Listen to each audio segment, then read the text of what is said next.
So Master Tsongkhapa says he's very delighted to follow the Buddha's teaching, which actually does away with all the antagonist views, and which actually bestows the two interests of all sentient beings. And all the different religious traditions of the world have different beliefs in different deities or whatever you call them. When people actually faced problems, they sought some higher path, someone in whom they wish to keep their hope, put their hope.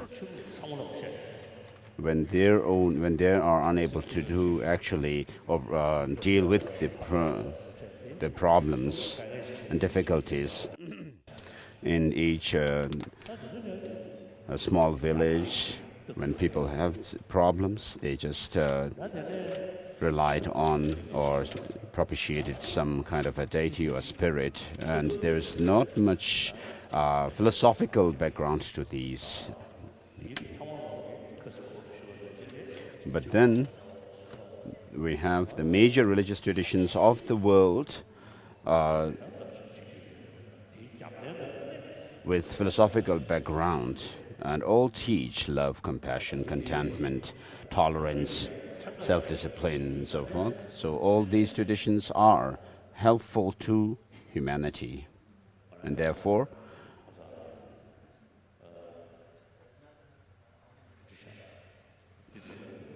so I may say that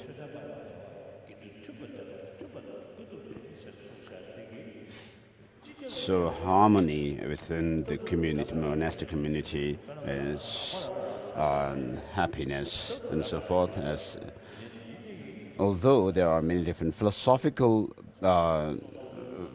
different philosophies in the different religious traditions, but we should not use that as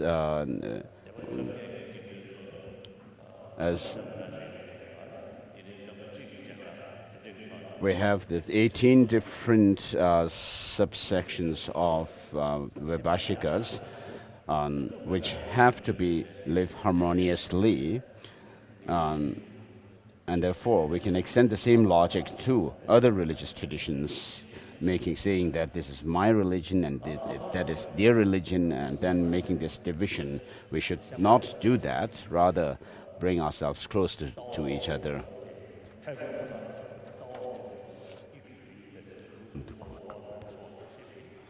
And so as Master Tsongkhapa says, that the Buddha's teaching is free from all kinds of contradictions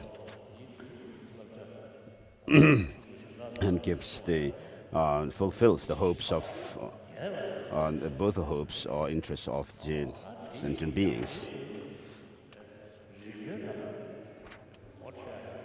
And so the teaching is such that we have reason to support it, to prove and demonstrate the truth of this teaching, and we can introduce the teaching and explain it based on reason and logic.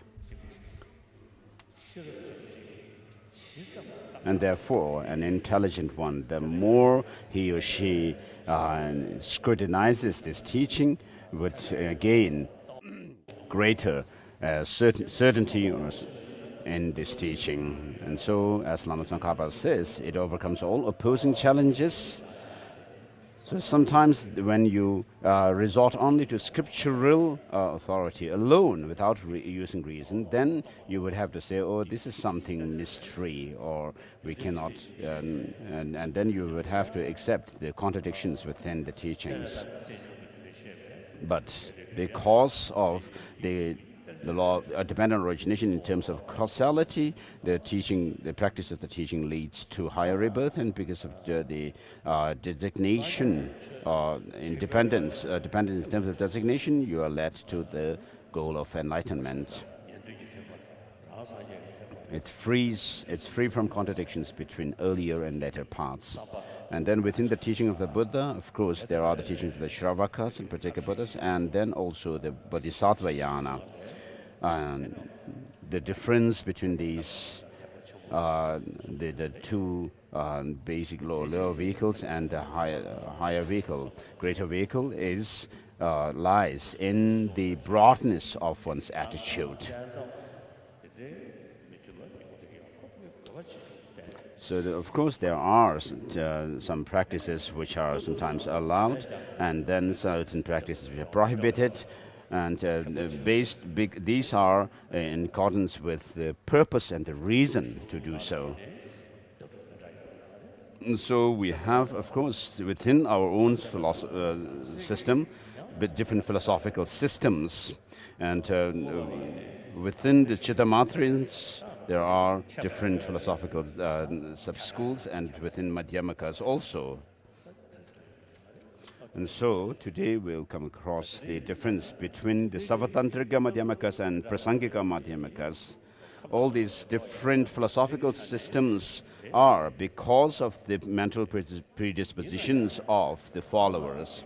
But despite that, when one's own system is being demonstrated and established, then it's quite natural to try to check and examine the positions of other systems as well, as Master Tsongkhapa does, reading the different Indian classic texts such as Bhava-viveka, where the Bhava-viveka examines the interpretation of Buddha Palita, and Buddha Palita and Bhava-viveka also does examine all the different philosophical systems that existed in India, such as the non-Buddhist traditions as well. And then Master Chandrakirti also examines and puts to test the Bhava-viveka's criticism of Buddha Palita in his. But Master Chandrakirti says that the reason why the classic texts, why in classic texts we find criticism and scrutiny of other system is not in order to create this attachment to one's own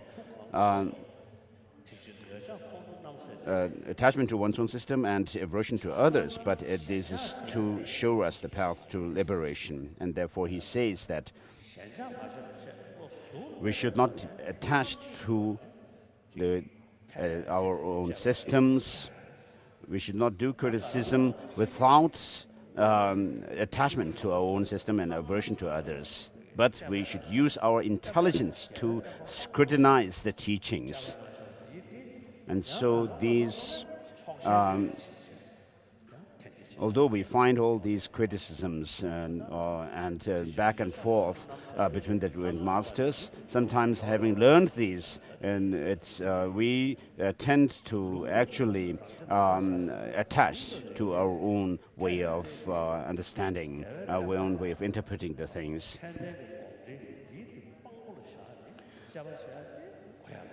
So we have to examine the teachings themselves by relying on the great authoritative masters who have actually done their own critical analysis of these teachings.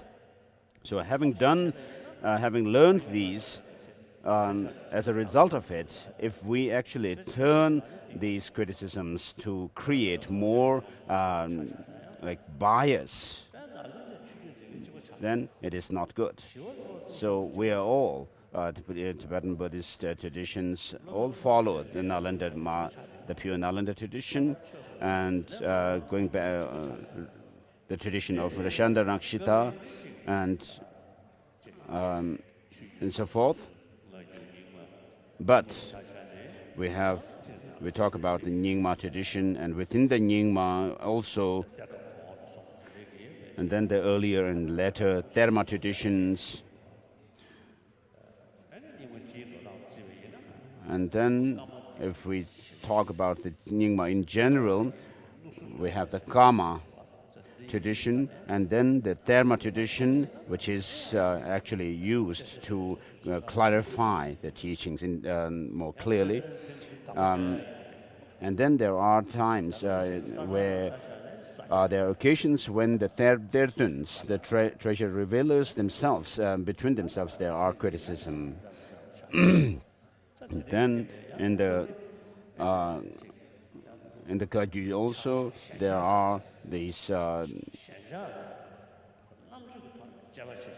different criticisms, and also they're done through, which are also done through attachment, and therefore we have sectarianism. And so we have to differentiate between using the intelligence and putting as the basis, the witness, like the teaching of the Buddha itself, but not create sectarianism. Otherwise, like then Bhaviveka's criticism of Buddha Palita would also tantamount to create sectarianism, and then Chandrakirti's criticism of Bhaviveka also doing the same. So having done critical analysis of the teachings, if we actually create more discord between the different traditions, then it's not good. I usually tell this story. We had once one interfaith dialogue, and there was one scientist from in Argentina. There was a scientist whose research field was quantum physics.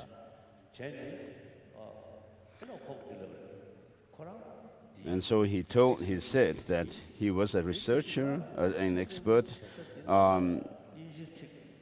specializes in quantum physics, but he was not attached to his own field of research. And similarly, we Tibetan Buddhist traditions, Gaden, Masaya, and there is no separate Gadam traditions these days, but Geluk.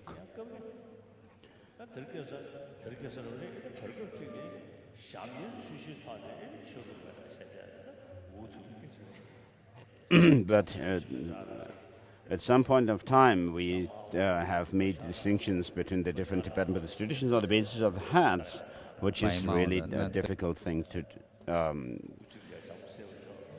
to stand to the test of reasoning. If you put a red hat on a donkey and a yellow hat on a donkey and tells it, this is Nyingma Panyi, this is the other one is yellow and so forth, it's not good.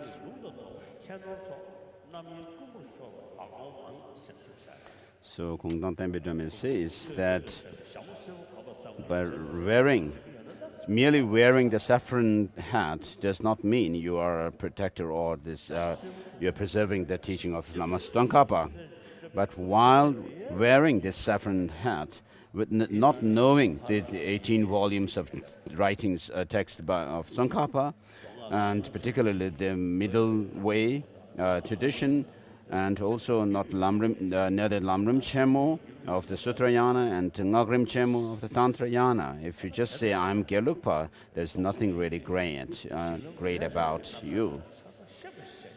And then, if you are a Dzogchenpa, then you should know the progressive path, the basis, the path, and the fruition, and then be able to go into Dzogchen practice, where you are able to, within being a Dzogchen practitioner, you should be able to explain the teaching of the 9 yanas, beginning with the basic yana, and then up to that of the taking or transforming the transformation into the primordial wisdom as the path.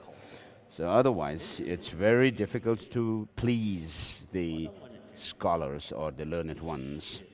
And then within the Kagyu tradition, we have the 4 major and the 8 minors. And you have to know the entire system of one's own entire system of the presentation of the Dharma. So in the writings of the past masters, there are writings which pertain to the general presentation of the Dharma, and there are writings which pertain to only very specific disciples. So when you talk about the general, the overall structure of the Dharma, you should be able to actually explain the Dharma accordingly. But then there are the Doha teachings, the songs of experiential songs of the Mahasiddhas, which actually are meant for very specific disciples and not meant as a general teaching for the beginner levels and so forth. And one of the Doha teachings, Gabe, says that the medicine for those who need the simultaneous path, the spontaneous path, will actually turn into poison for those who have to train on the path gradually. So this is what he says. And similarly, the great medicine for those of the gradual path will turn into poison for those who need this spontaneous or the simultaneous path. And therefore, you have to be able to differentiate between these two approaches. And otherwise, you'll have internal contradiction within yourself, inconsistency within yourself, your own positions. So, Tibetans after becoming refugees, have been very harmonious, mainly thanks to the religious heads like Satya Dr. Rinpoche, and Karmapa Rinpoches, and then Minling Tichen Rinpoches, and so forth. So because of these great masters, we have a very harmonious community of Tibetan community. And we could actually very frankly talk to each other and to discuss about the different points. And then there's a Jonang tradition, which says Shentong, the extrinsic view of the middle way. And so if we can have this kind of atmosphere of friendship and friendliness, then we will have a very peaceful sort of situation within ourselves. So it's when we talk about being harmonious and being keeping our moral ethics purely, it's not just talking about them, but being actually practicing them in our heart. And then after coming into exile, we have regarding the study of pramana, or the logic and epistemology, the best study of pramana is done in the Gelug tradition. Of course, in the Sakya, they used to have a very good tradition, but later the Gelugpas became have the best study of the pramana, and so the other traditions can learn from these. During the Jangchup, the intermonastic debate congregation, and we can also study, the other traditions also can study Sakya Pandita's treasury of logic as well.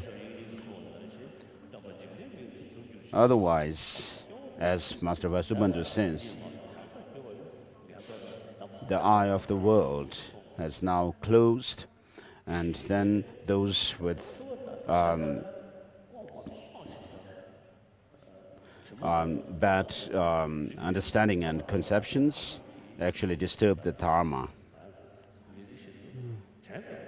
And so the Dharma has now declined, that we have to actually be very careful about preserving it. So at such a situation, there's no point in actually talking about us and they and making this different distinction between ourselves. Otherwise, it will be a cause to create, to engage in, indulge in misdeeds in the name of religion. So it is very important for all of us to live in harmony, and therefore, for this reason, this is one of the reasons why I banned the. I've been saying that the practice of Shugden is not good. If you have to say that a Gelugpa cannot touch or have a text of Nyingma tradition in their house, of course it's not good. So of course this is just on the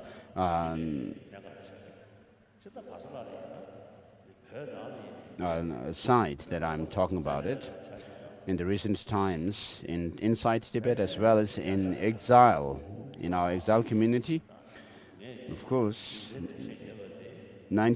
over 99% of Tibetans, having seen reason, the good reason in what I have been saying about Dögyel, they have stopped propitiating Dögyel, but most people, of course, were not propitiating this spirit.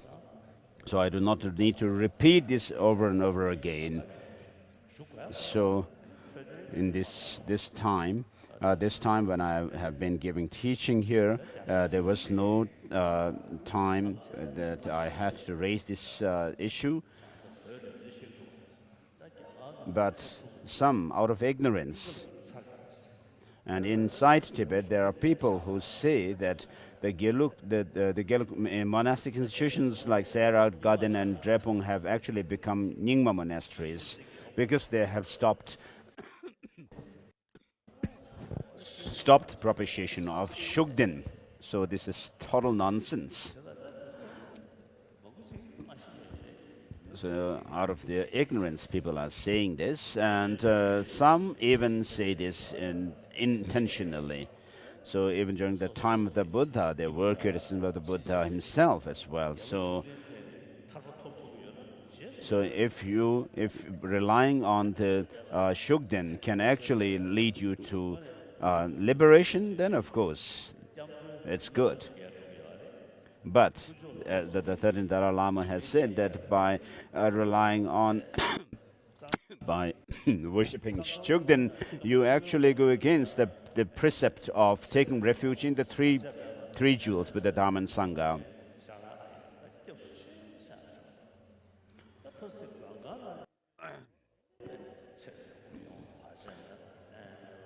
So we have this tradition or practice within the Tibetan community to visit temples, and when you're in front of the Buddha statues, of course you may be saying, oh, I take refuge in you, and maybe that's all. You don't actually make prayers for your own success in your practice and so forth. But once you are in the Gyeonkang part of the temple, which is the protector's room, shrine, then you make all kinds of prayers, and in worst case scenarios you may even pray that your enemy would not have success, and that they may be overcome and so forth, which is not at all good.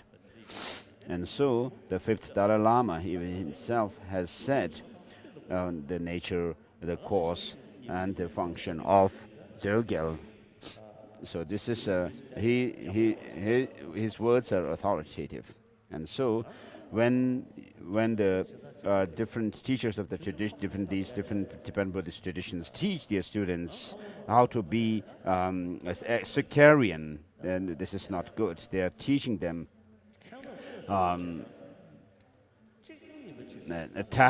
attachment towards their own religious tradition. So it is very important for us to understand the general presentation, the general overall structure of the Buddhism well, and live in harmony amongst ourselves, all the Tibetan Buddhist traditions.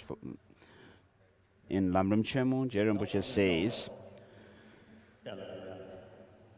we have come to this section on the demonstration or establishment of middle way philosophy, the third volume, the insight section.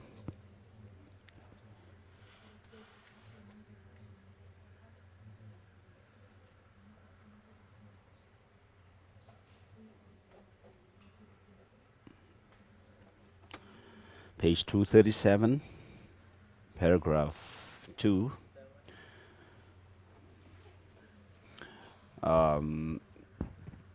Which ends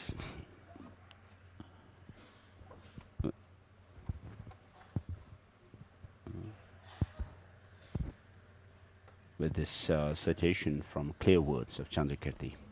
Thus our position is completely pure. So there His Holiness stopped yesterday.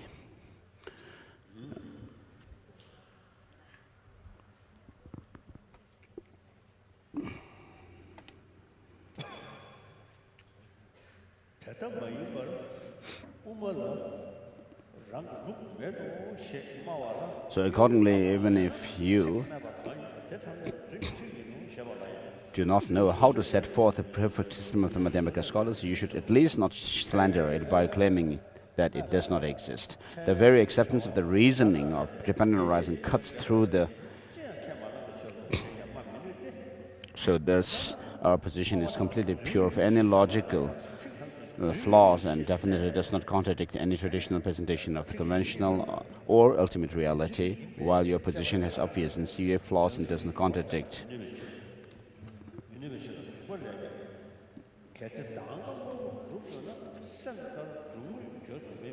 The Madhyamaka system mentioned in this previously cited passage is an irrefutable presentation deriving from both from the cognition of that determine what is ultimate and from conventional valid cognitions. Hence, you can be certain that it is completely pure of logical flaw and that it allows you to make a complete exposition of cyclic existence and nirvana, or else, if the claim Madhyamakas have no system of their own were considered irrefutable, then the claim everything that you say is a lie could also not be refuted even the slightest degree for similar reasons. Objection.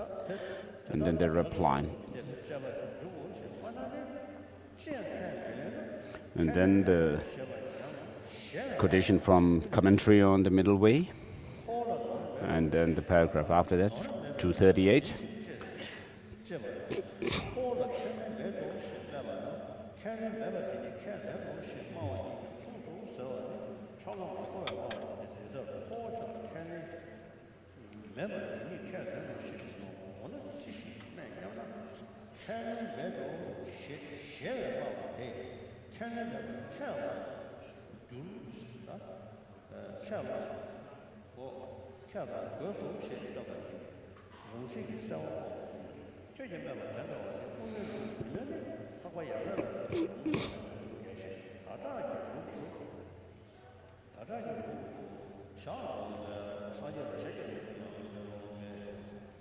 Suppose you argue that you can engage in analysis as follows. If the Vatsiputriyas claim that the person substantially exists, it is incorrect for them to hold that the person cannot be described in terms of those aggregates, as it would contradict their view that person is neither the same as the aggregates nor different from them.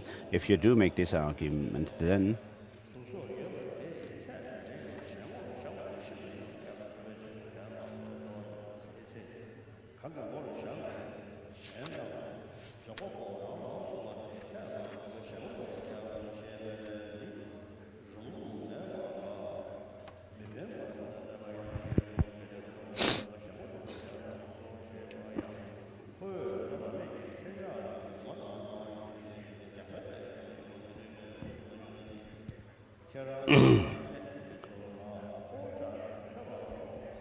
if you do make this argument, then by the same token, the very statement, if I is nothing, I have no assertion, constitutes a sincere claim. You might argue that the following two situations are similar, saying we have no wealth, and receiving the reply, give me that wealth which is no wealth, and saying that we accept nothing, and receiving the reply, the acceptance of nothing is itself accepting something. However, in making this argument, you misunderstand our position. We are not claiming that not having assertions is itself an assertion. Well then, what are we saying? We are demonstrating that by sincerely claiming that you assert nothing, you necessarily assert that you are asserting nothing. As a result, you inevitably cancel out your own words. If claims like the ones you make do not belong to the Madhyamaka system, then you contradict yourself by proving them through the citation of passages from the works of the noble Nagarjuna and his spiritual son Aryadeva. Also, such claims cannot be considered the system of Chandrakirti, nor the system of any other Buddhist.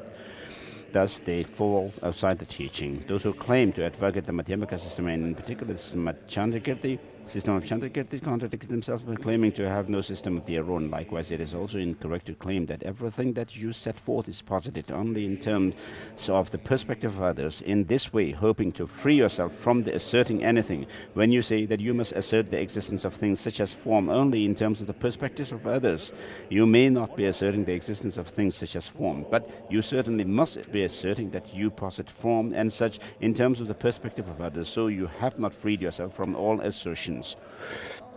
You have to assert that at that time there is one another person in terms of whose perspective you posit things, and two, yourself, the one who posits them.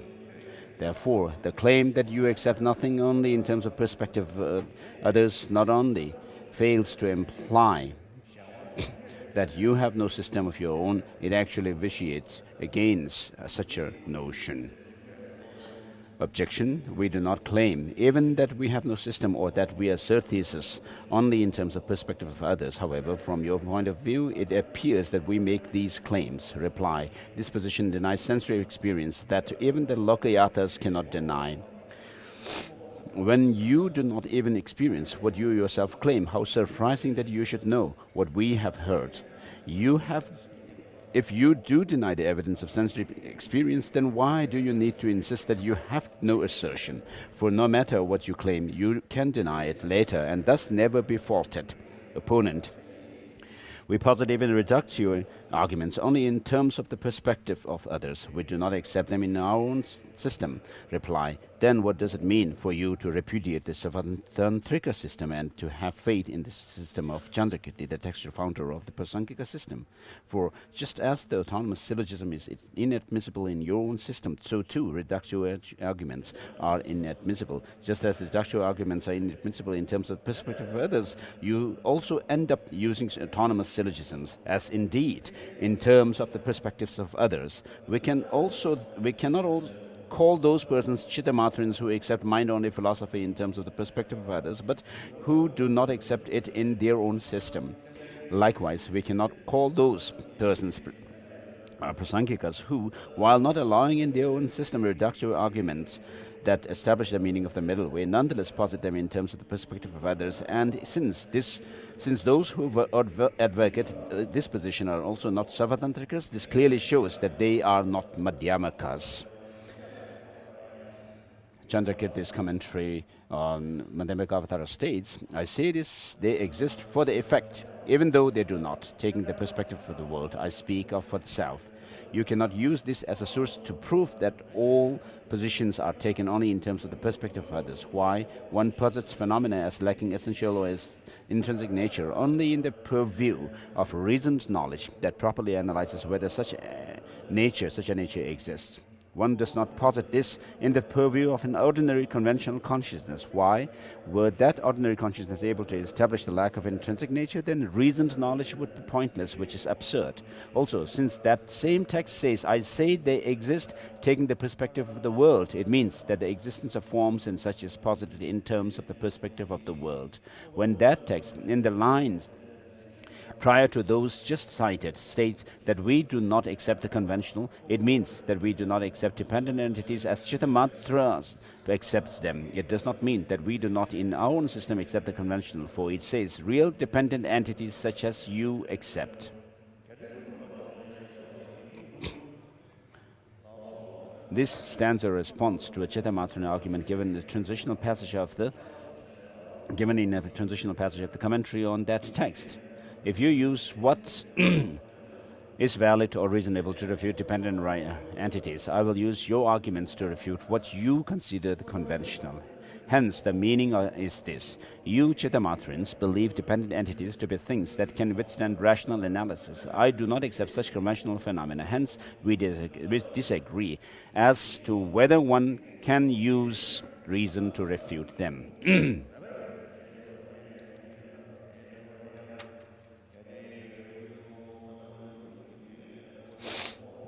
We do not take the expression taking the perspective of the world to refer to the perspective of others who do not belong to our own system. Rather, it refers to unimpaired conventional consciousness.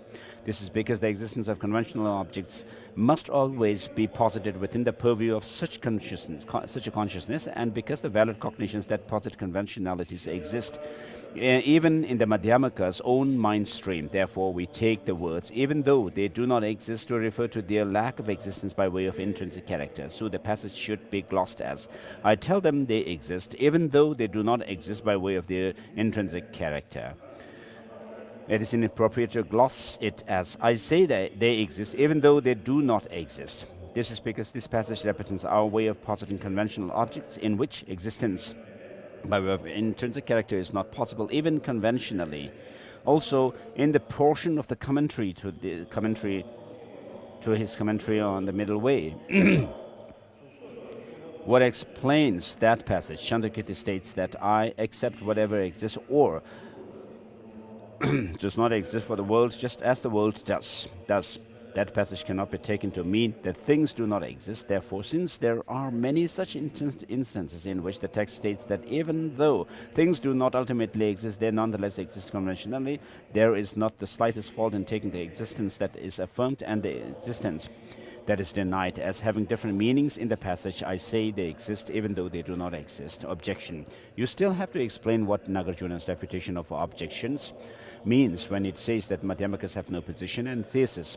If you adopt the thesis, the seedling has no essential or intrinsic nature, then you also have to accept the reason, because it is a dependently arisen thing.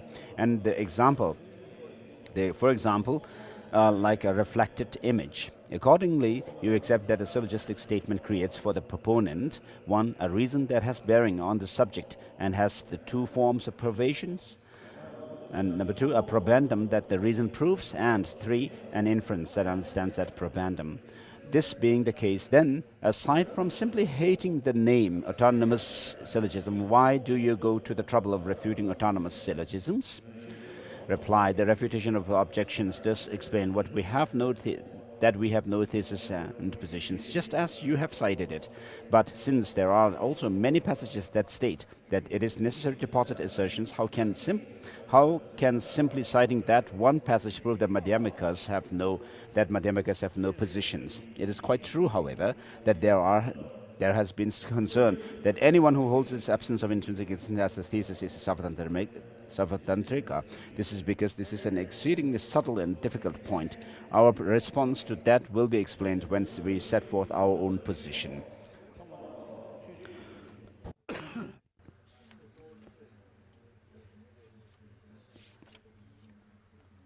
Wow.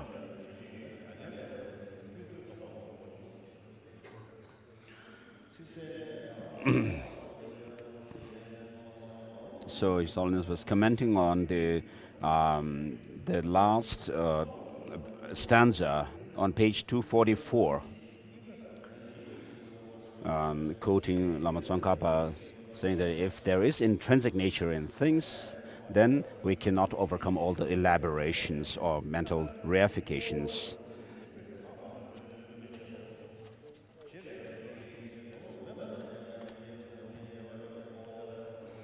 The clear word passage that states the opposite of the absurd consequence in a reductio pertains to the opponents, 245, pertains to the opponent but not to ourselves, for we have no thesis, can also be taken as a source to prove that Madhyamakas have no system of their own, for that passage means that they have no autonomous thesis.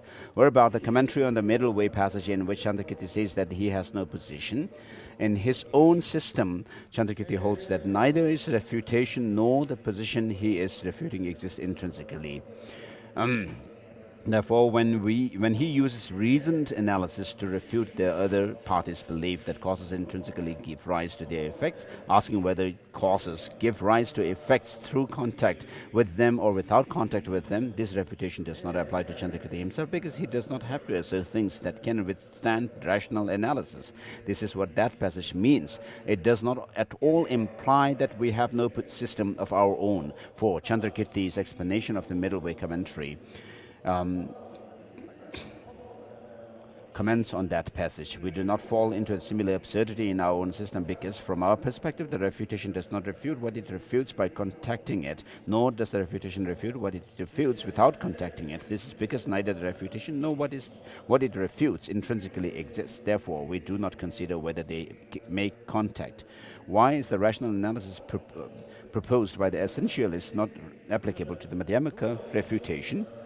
He says it is because the refutation and what it refutes do not intrinsically exist. He does not say that it is because Madhyamakas have no assertions. In support, he cites Perfection of Wisdom Sutra in 25,000 lines, where Shariputra investigates and asks Subhuti about what kind of phenomenon, produced or unproduced, brings about the attainment of an unproduced phenomena. After Shariputra has refuted that either kind brings it about, he then asks, is it that there is no attainment and no clear knowledge? And Subhuti says, as in the earlier citation, that these two do exist, but not dualistically. Using this as an example, Chandrakirti's explanation of the middle way commentary gives this explanation because it would lead to such dualistic absurdities. Such dualistic absurdities, the sutra denies that a produced or unproduced phenomenon brings about attainment.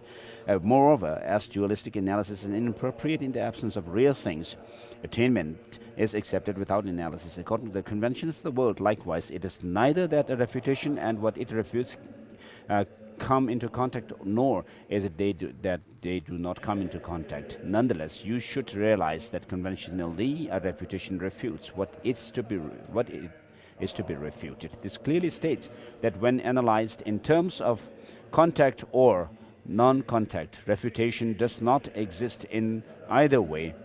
But since this analysis does not deny the existence of refutation, Madhyamakas must accept that conventionally there are refutations of the positions taken by others. What is more, Chandrakirti also accepts that the fact that a syllogistic reason establishes the probandum, how so? And in another passage that immediately follows that the one cited above, his commentary on the middle way, an explanation of that commentary states, you can see the details of the orb of the sun, such as an eclipse, even in the reflection of the sun. It is unreasonable to ask whether the sun and its images come in contact. Yet this does occur in a merely conventional independent way. A reflection is not something that is true, but in order to make your face beautiful, you treat it as existing. Likewise, the reasoning that have the power to cleanse wisdom's countenance induce understanding of the point to be proven, even though they are improper, according to the essentialist logic. This is how it should be understood. Since a reflected image does not exist in the least, it is totally impossible to consider whether it is produced through contact or without contact with the orb of the sun. Nonetheless, when you see a reflection, a nearby form, see in a reflection a nearby form that is a causal condition for that reflection, you assert in the object that you are seeking to understand. Likewise, a refutation that is empty of intrinsic nature refutes what is to be refuted, and a reasoning that is improper and is empty of intrinsic nature proves that point that is to be proven. Since this does not lead to absurdities of dichotomizing analysis, it is incorrect for you to claim that our own words suffer from absurdities similar to that which we find in your position. This is how you should understand it. Thus, this is how Chandrakirti explains his answer, that the arguments we used against others cannot be turned around and used against us. He does not say that we have no system of our own. Moreover, while analysis of whether a A cause produces an effect with or without contact refutes those who accept intrinsic existence. Chandrakirti gives our assertion of the absence of intrinsic existence as the reason why this fault does not apply to us. This is how he avoids that fallacy. He does not avoid it by saying that we have no system of our own. For the explanation of the Middle Way commentary states, how do we explain production? It is because both cause and effect are like illusions that this is not the fault of us. The things of the world exist. That analysis is applicable to those who maintain that cause and effect respectively are intrinsically characterized as the producer and the produced thing. But what about someone who maintains that since things are generated by false imputation, they are like illusions, in that it is not in their intrinsic nature to be produced? What about someone who holds that things lack intrinsic nature but are the object of mental construction, like the falling hair that may appear to a person with eye disease? That person has no conception of intrinsic production. Therefore, there is no opportunity to fault us in the way just explained. Also, since the things of the world do exist, when left unanalyzed, everything is established.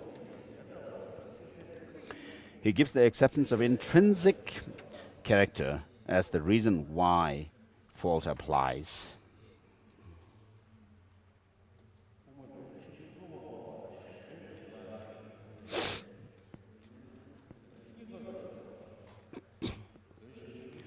So we're at the end of the refuting, the section refuting the fourth misinterpretation on page 249. This fourth system apparently accepts that intrinsic character exists conventionally, but refutes the conventional existence of intrinsic character that withstand rational analysis. We have already explained that this is wrong. It also maintains that in the system of the Master Chandrakirti, when Madhyamikas use other-centered arguments to prove something to essentialist proponents, they use reasons that meet the three criteria and that are established for both systems. This is incorrect. So now we come to the point of making distinction between Prasangikas and Savatantrikas. So Bhaviveka criticizes Buddha Palita for using his the ad absurdum reductio that is given in Buddha Palita's commentary on Master Nagarjuna's text, the fundamental treatise of the Middle Way. So he, when Buddha Palita makes comment on the non-production from others, self and others, and so forth. And so, from that point of view, we can say that Bhaviveka is very kind. We have to feel the gratitude to Bhaviveka for making this point, and which later Master Chandrakirti refuted. So, chapter 20, setting forth our own position,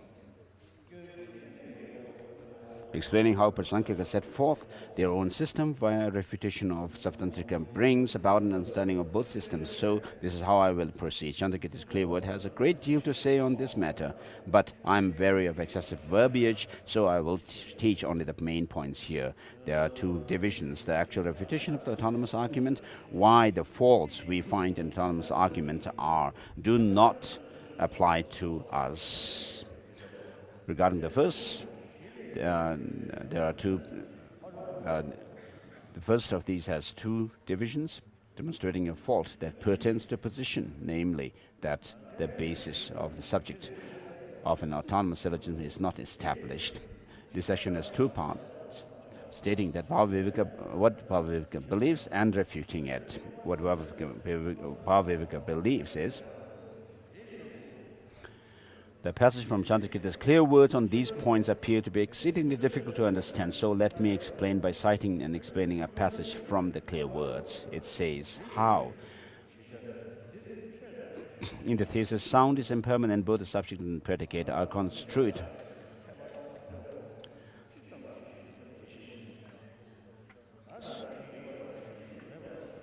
So without actually being affected by what the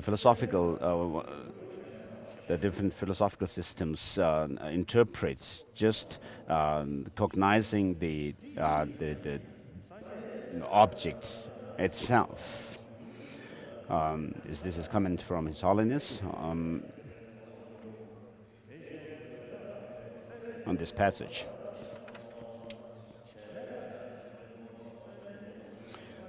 So this means that when the Buddhist advances that his sound is impermanent to the Vaibhashashikas, if sound that evolves from the element is taken as the subject, it will not be established for the Vaibhashikas. If sound as a quality of space is taken as the subject, it will not be established for us. Likewise, when the Vaibhashikas themselves advance the thesis sound is impermanent to those Sankhya's who are manifestationists, if sound as something produced were taken as the subject, it would not be established for the manifestationists. If sound as something that previously exists and comes to be manifested through certain conditions were taken as the subject, it will not be established for Vaisheshika proponents. Therefore, it is impossible to use as a subject something that is incompatible with one's own individual belief system. For given that the subject is the basis that both parties analyze in order to see whether a specific quality is present, it has to be something established as appearing in common to both. So what is meant by the commonly accepted basis of a property?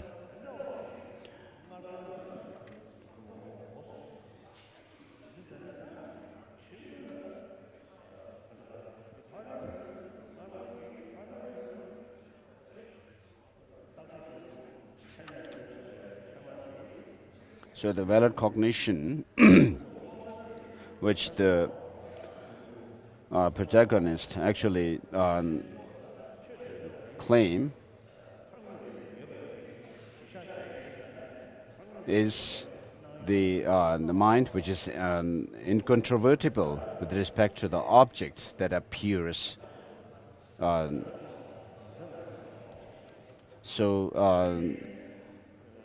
In the debate where sound is proved to be impermanent,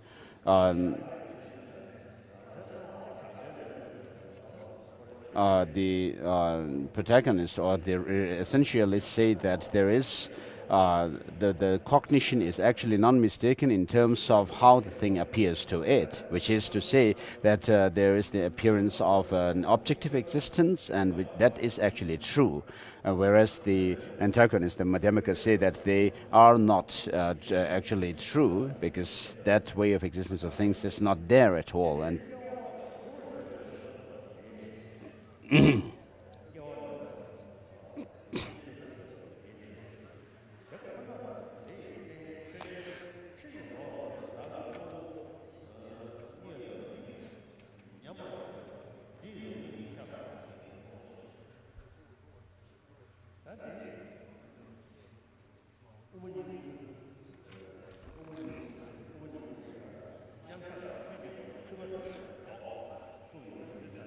so in the heart of the Madhyamaka by Bhaviveka,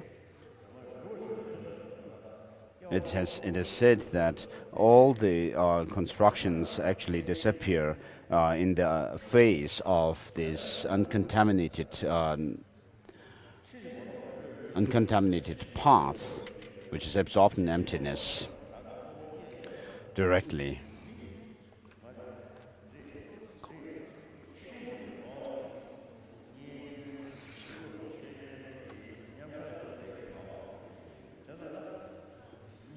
So therefore, when an inaccurate consciousness that takes what is non-existent as existent, as in the case of someone with an eye,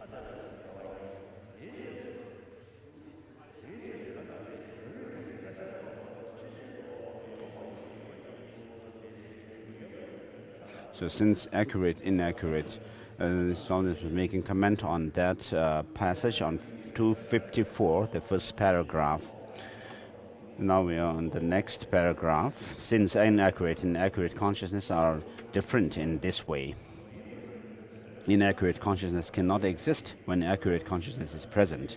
So, how could the conventional I, as the subject of a syllogism, exist for an accurate consciousness? Therefore, since there is for Bhavaviveka no avoiding the fallacies of a non-existent position and non-existent reason, the response he has given is no answer at all. I will explain this passage based on the following syllogism, since using this example makes it easier to understand. Subject, visible form, predicate, is not produced from itself. Reason, because it is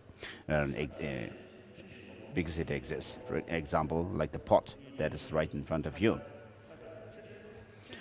So the object that is found by the inaccurate and the accurate consciousnesses are different.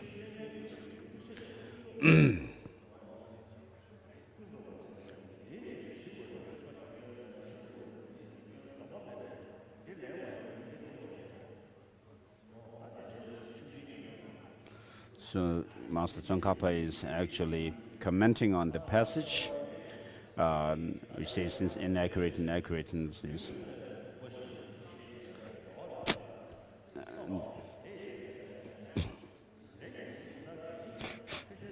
so the passages of the clear words that replied Bhavaviveka shows that the subject is not established as appearing in common to the two parties in this debate. How do you show this? Here, in this section, the clear word states that those to whom it demonstrates how one cannot establish a subject in common with an opponent are those who refute production from self, that is, the Savatantrikas. But, in general, the opponents of the clear words are both the essentialists who accept things ultimately have intrinsic nature, and the Savatantrikas who refute that, but accept that things conventionally have intrinsic nature, character, or intrinsic nature from their own side.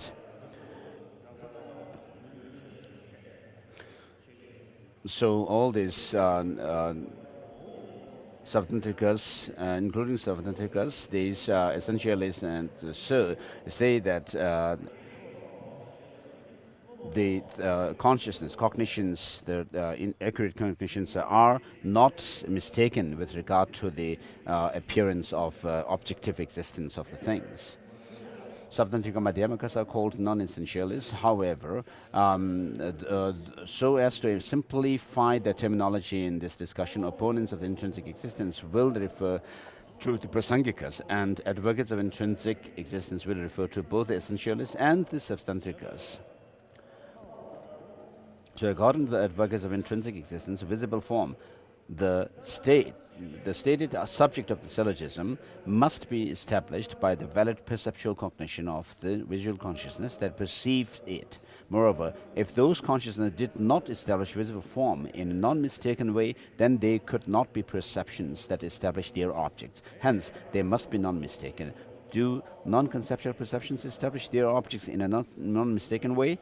In non-prasankika systems, an object's existence by way of its intrinsic character appears to any consciousness that is non-mistaken with respect to that object. So having some understanding of the view of lack of intrinsic existence, although they may use logic and reasoning,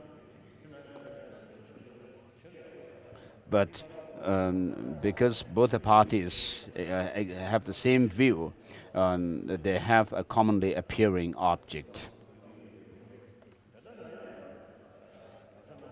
And therefore, for the Prasangikas, these valid cognitions are valid in terms of what appears to them, the objects appearing to them as objective existence. So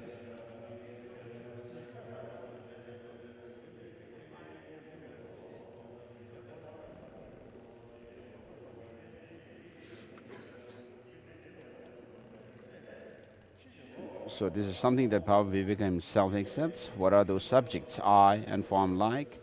something found to have its own existence by inaccurate consciousness affected by ignorance. This means that conventional consciousnesses, such as the visual consciousness, establish these objects. How is it that Bhaviveka himself must accept this? He must accept it insofar as that is, because the refutation of ultimate production as the predicate of the prebandum is based upon those subjects. If they did exist in reality, it would contradict that relationship between subject and predicate, page 256.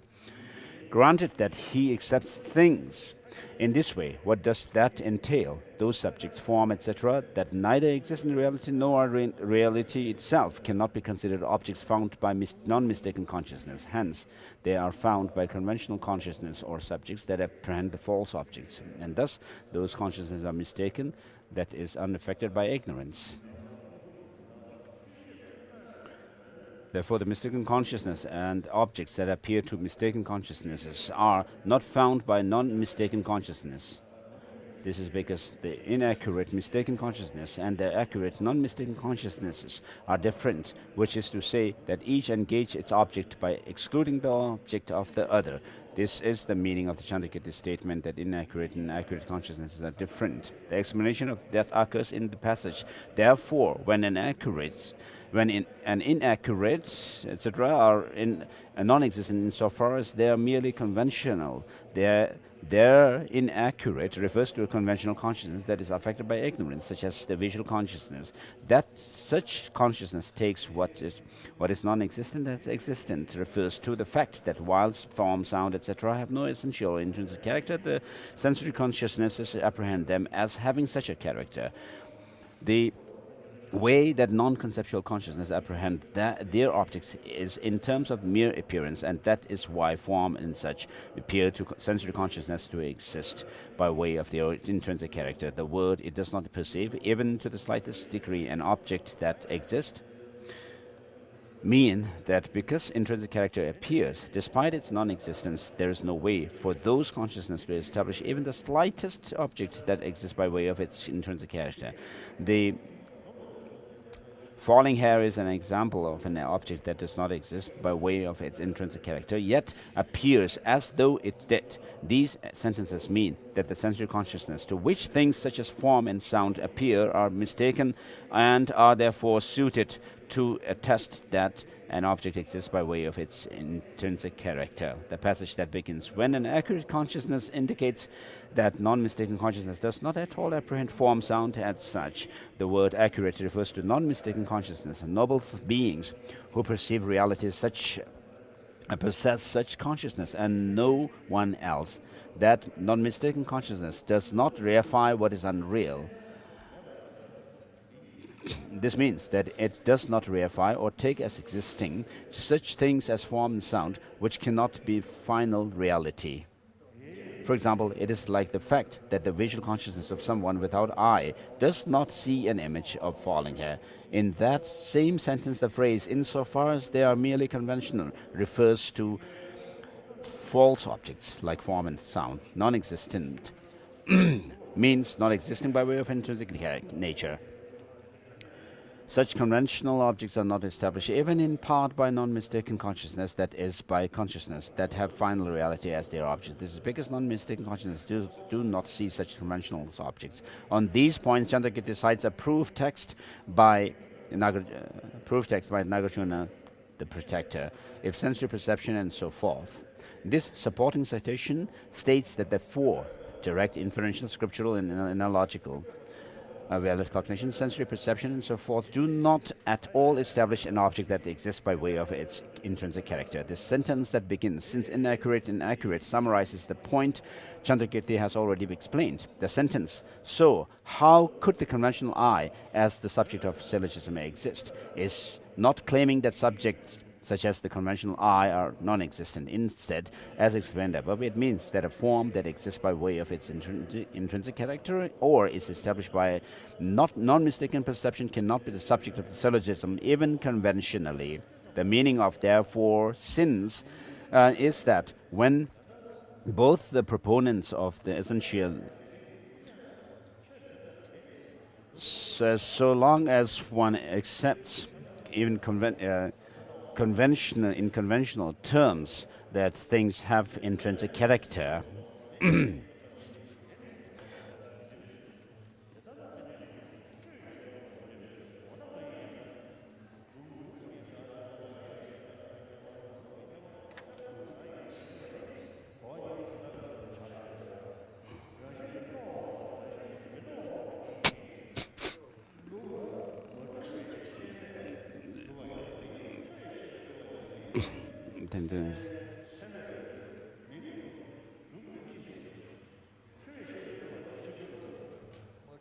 Page 258.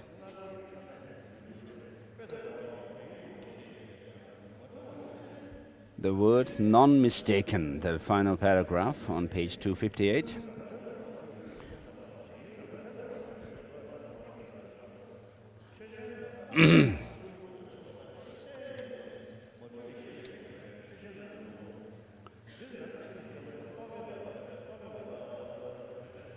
Page 259, here the term intrinsic character is not used as the logicians use it, simply to mean something that performs a function.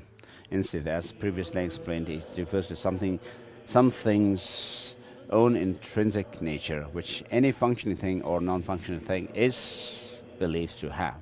That is why the advocates of intrinsic nature claim that even in an inference that comprehends a non-thing is not mistaken regarding conceived object that has such an intrinsic nature. Every consciousness that is non-mistaken with respect to such an intrinsic nature must also be non-mistaken with respect to its appearing object and conceived objects. And since this makes such a consciousness non-mistaken with respect to ultimate reality itself, our own system does not hold that such valid cognition establishes the subject, etc. However, we do not deny that there are, in the mind stream of both parties, conventional valid cognitions that perceive things like eyes and forms. In fact, even in the mind stream of the opponent, the forms, etc.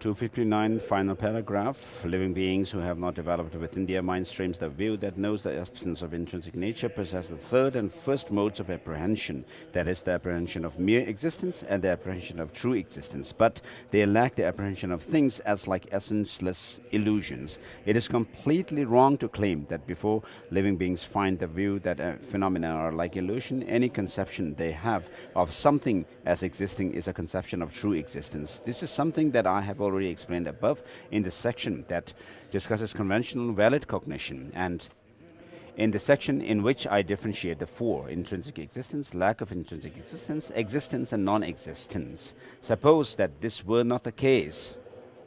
That is, suppose that those who have not yet understood the view that there is no intrinsic nature did apprehend everything as truly existent whenever they thought of any conventional thing.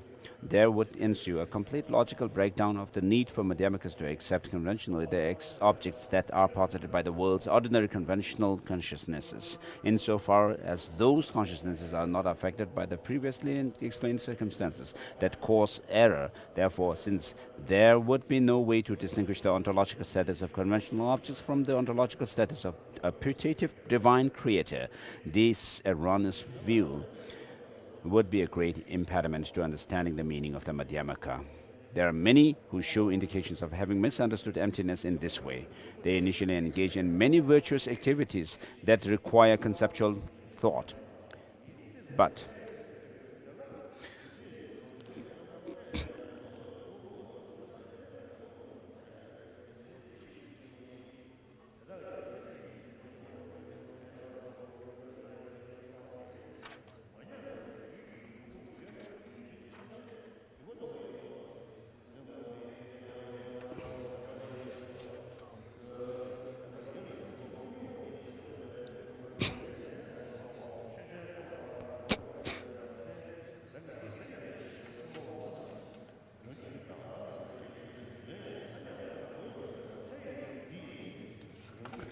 261.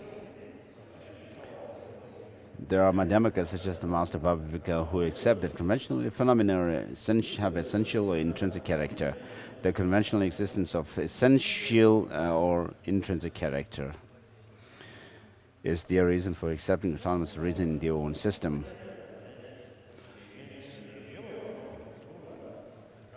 So those who, therefore, in their substantive system, so those who accept that things have intrinsic nature are saying this. Therefore, there's something unimpaired sensory perception to which essential intrinsic nature appears are conventionally non-mistaken with respect to their appearing objects. The conceptual consciousness that conceives of a subject such as a seedling as having that kind of nature is also non-mistaken with respect to its conceived object. Otherwise, if they accepted that those consciousnesses are mistaken, then what valid cognition would establish the elements of a syllogism as appearing in common for both their system and that of the essentialists? If the sensory perception to which essential nature appears establish the implement of syllogism for the essentialists, even though, as Chandrakirti holds, there is no intrinsic nature such as the essentialist character that appears, then how can one use an autonomous reason? For one would have already proven the absence of intrinsic nature of the essentialist while establishing the subject. Opponent.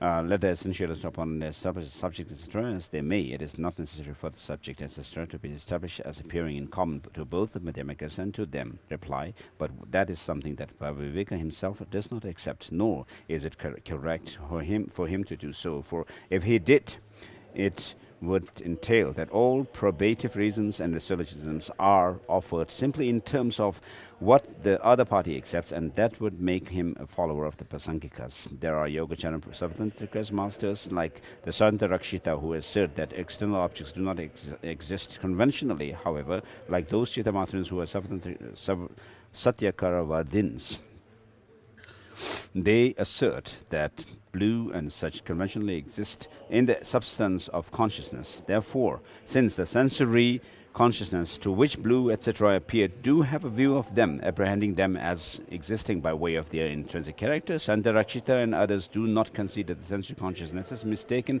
in their view of blue itself. When hidden objects, please keep reading, page 262.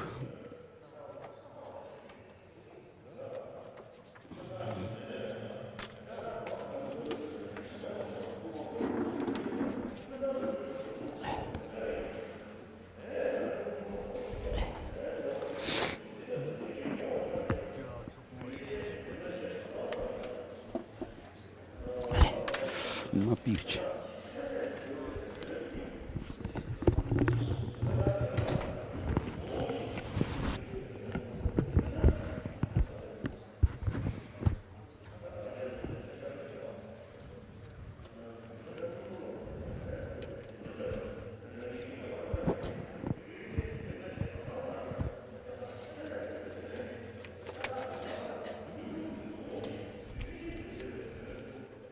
Page number 262.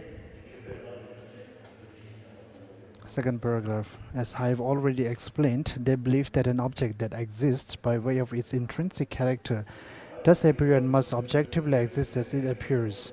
This being the case, there can be no non-mistaken perception that establishes anything as appearing in common both to them and to Madhyamikas who maintain that there is no essential or intrinsic nature. Second outline. Demonstrating that reason also is not established. Chandrakirti's clear words indicate this in the passage that shows the same method that was used to show that the position is defective insofar as its basis is not established should be used to show that defect that the reason because it exists is also not established. Previously, Chandrakirti explained that because there is no valid cognition that establishes a commonly appearing subject for the systems of both parties, the proponents and the opponents of the emptiness of essential or intrinsic existence, the thesis or probandum which combine the autonomous agreement subject, visible from its predicate is not produced from itself, also does not exist. To page number 263. The clear word says, this is so, for this logician himself accepts implicitly the points we have just made. How so? Another party offers him this proof, the causes that serves to bring about the internal sensory faculties, such are existent without qualification. This is the case because the Tathagata said there. For whatever Tathagata has said is accurate, as in the case of his teaching that nirvana is peace. What do you believe the import of the reason to be? Is it that such causes exist because the Tathagata has said so in terms of conventional? Or is it because he had said so in terms of ultimate? If it is true, because he said this in terms of conventional, the import of the reason would be established for you. If you take it that Buddha made this statement in terms of ultimate, since neither the probentum of not what proves it are established in terms of ultimate, the reason would not be established and will in fact contradict the thesis. This is how treatises have fallen that prove.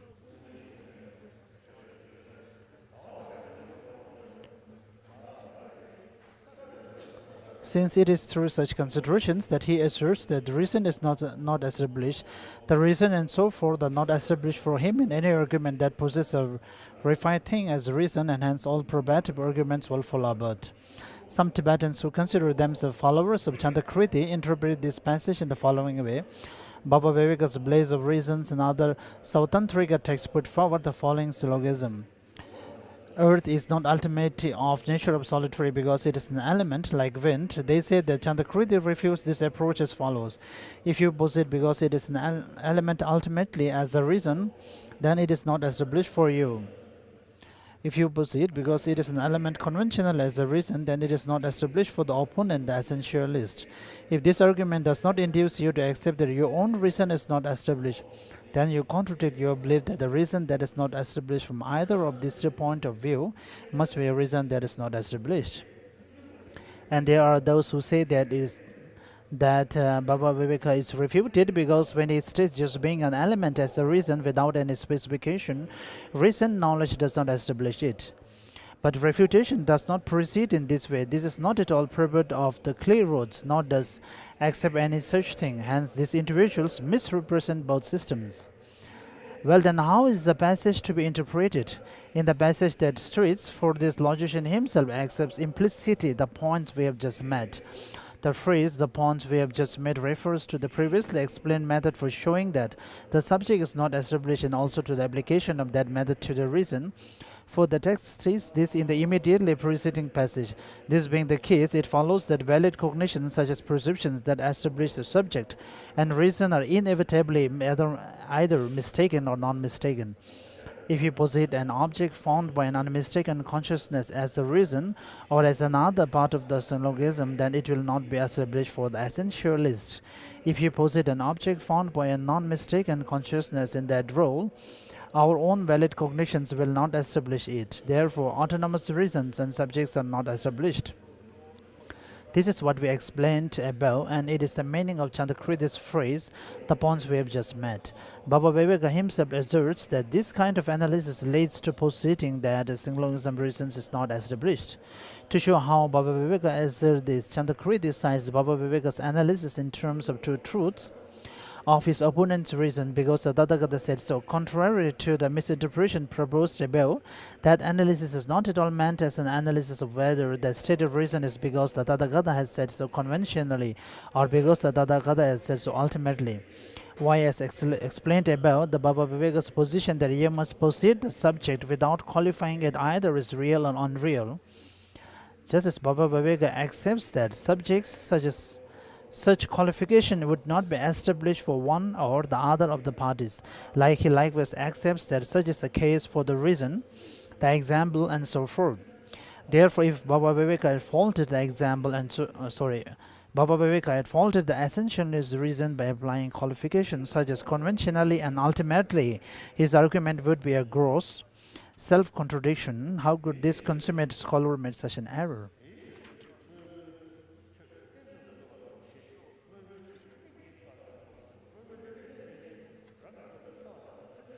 Page number 265, second paragraph. You may interpret Baba Viveka's question to his opponent as, when you say because it is an element, which of the two truth is the element that is posited as the reason? This interpretation is correct in that it is just like what we have explained above.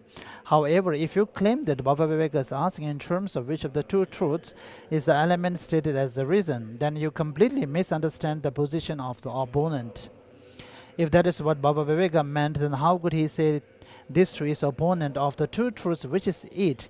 If the ultimate, then it is not established for us, and yet if conventional, it is not established for the other party. If it were possible to claim that Baba Viveka's analysis refers to things existing ultimately and conventionally, then since the internal sensory sources that he posits as subjects in his singlogism refuting ultimate production exist conventionally, that subject will not be established for those essentialist opponents. Well, then how can Chandrakriti claim that Baba Viveka accept these points we have just met through his use of two truths to analyze the reason given by essentialists? I shall explain. Here Chandrakriti is of the opinion that what is found by a non-mistaken consciousness is the ultimate, and what is found by a mistaken consciousness is the conventional. This being the case, the question which of the two truths is it is conceived of as a question regarding which of the two consciousness it is that find the reason. It has to be one of these two options. For if the object stated as a reason is neither the conventional nor the ultimate, then that reason cannot be established. So if the object stated as a reason is not an object found by either a non-mistaken or a mistaken consciousness, then the object stated as a reason cannot be established. In that the reasons are parallel. Chandrakriti states that Baba Viveka himself accepts this reason because of existing is not established. But he does not say that Baba Viveka accepts this explicitly. That is why Chandrakriti in his clear words specify a refined thing when it says in any argument that posits a refined thing as a reason. The Master Baba Viveka believes that of the reasons he posits, some are directly established by non-mistaken perception, while others are not, but are proofs that finally derive from non-mistaken perception. This must refute this, to prove that it is incorrect to accept objects that exist by way of the intrinsic character. The earlier citation from the clear words, mathematics do not accept others' position, quotes passages such as refutation of objection stanza that begins, a perception and so forth. By drawing from such citation the conclusion that there are no valid cognitions that perceive intrinsic character, Chandrakriti aims to prove this point to the partisans of Master Baba Viveka's system.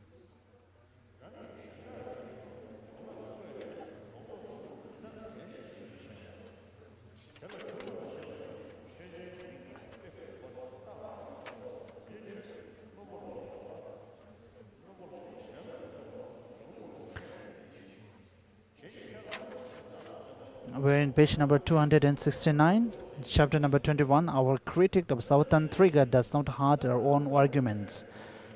So, again, we are on page number 269. This is our procedure for refuting misconceptions by stating a syllogism based on what others accept. As this is very important, I will explain it in detail. The phrase that is established for them at the end of that passage does not mean that we do not in our system accept the subject, the I, the example, the pot, the reason that it does not see itself, and the predicated quality that it does not see blue, etc. Nor does it mean that reason, provision, and so forth are established only for the opponent, since they are simply what others assert. What does it mean? Even though we do accept these four in our system does not have even conventionally a valid cognition that establishes them and that understands its objects as existing essentially.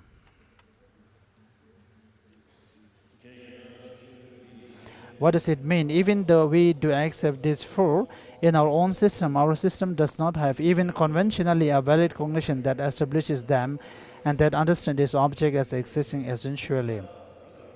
For proponents of intrinsic existence, the establishment of the subject, etc., definitely depends upon those being established by this kind of valid cognition. Therefore, there is no valid cognition which understands its object as existing essentially that can establish a common appearance of the subject, etc. for both parties.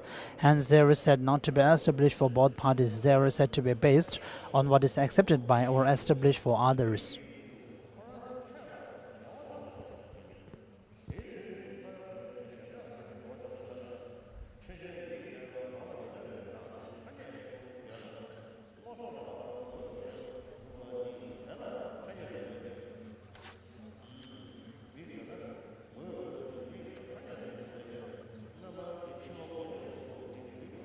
Well, page number 271.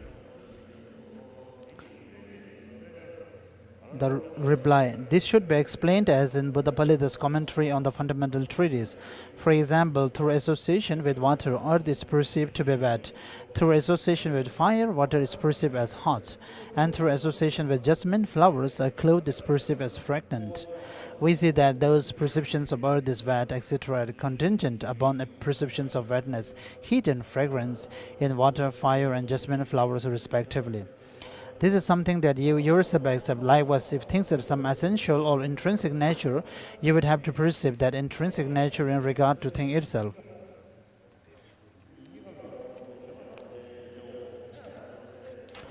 Sorry, we are on page number 270. The objection. You claim to expose a contradiction between the opponent's assertion that I does not see itself and the opponent's assertion that I is seeing blue and such has an essential or intrinsic nature. But what kind of cognition understands a contradiction? If it is a valid cognition that establishes contradiction, it will have to establish it for other parties. So it will not be based on that what others accept. If you proceed the contradiction simply by its being asserted.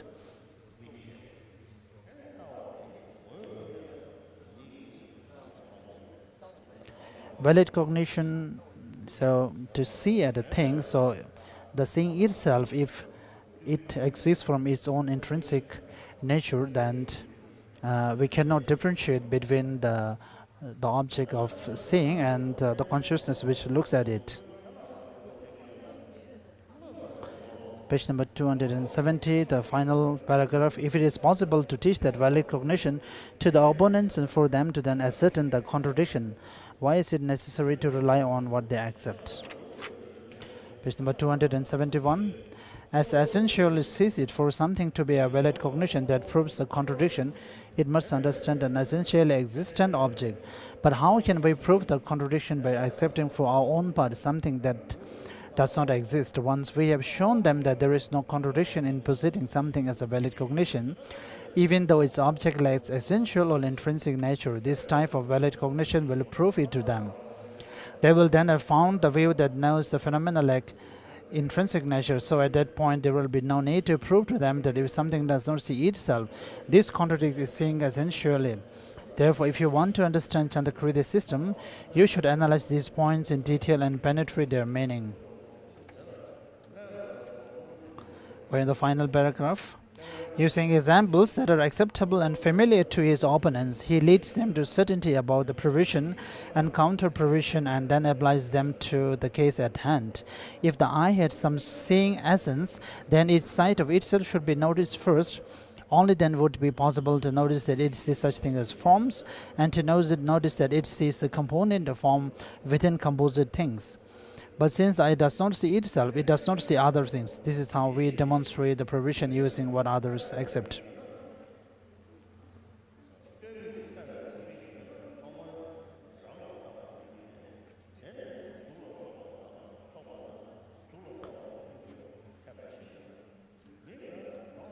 But since the eye does not see itself, it does not see other things. This is how we demonstrate the provision using what others accept. Also, Arya was 400 stanzas states, if the nature of all things first appear within the things themselves, then why should the eye not also apprehend itself? Fire burns other things, even though it does not burn itself. Likewise, it is not contradictory for the eye to see other things, even though it does not see itself. We do not broadly refute that fire burns fuel or that the eye merely sees forms. Instead, we refute that the eye essentially sees other things. This is so your example will have to be that fire essentially burns fuel. Consequently, your example is wrong, just as what you are trying to prove is wrong. If fire and both fuel had essential or intrinsic nature, then they will have to be either of one nature or of different natures. So which is it? If they are of one nature, then fire will burn itself. And also, how could fire be burning the agent and the fuel, the object that is burnt? Suppose that you insist that there could be, if someone were to argue that fire is the burnt object and the fuel is the burning agent, what rebuttal could you give? If they have something natural, fire could be present even without fuel, just as oxen can't be present without horses. As Aryadeva's 400 stanzas states, fire burns something that is hot. If something is not hot, how can it be burning? Therefore, there is nothing called fuel apart from fire, and except for that fuel, how there can be no fire. If you claim that burning has essential or intrinsic nature, it follows that what does not burn itself cannot burn other things. Likewise, if you claim that eye has seeing as its intrinsic nature, you have to accept that if it does not see itself, it cannot see other things.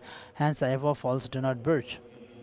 When one sees some critics of the belief in intrinsic nature, one gives up the tenets that conceive of existence of essential or intrinsic nature.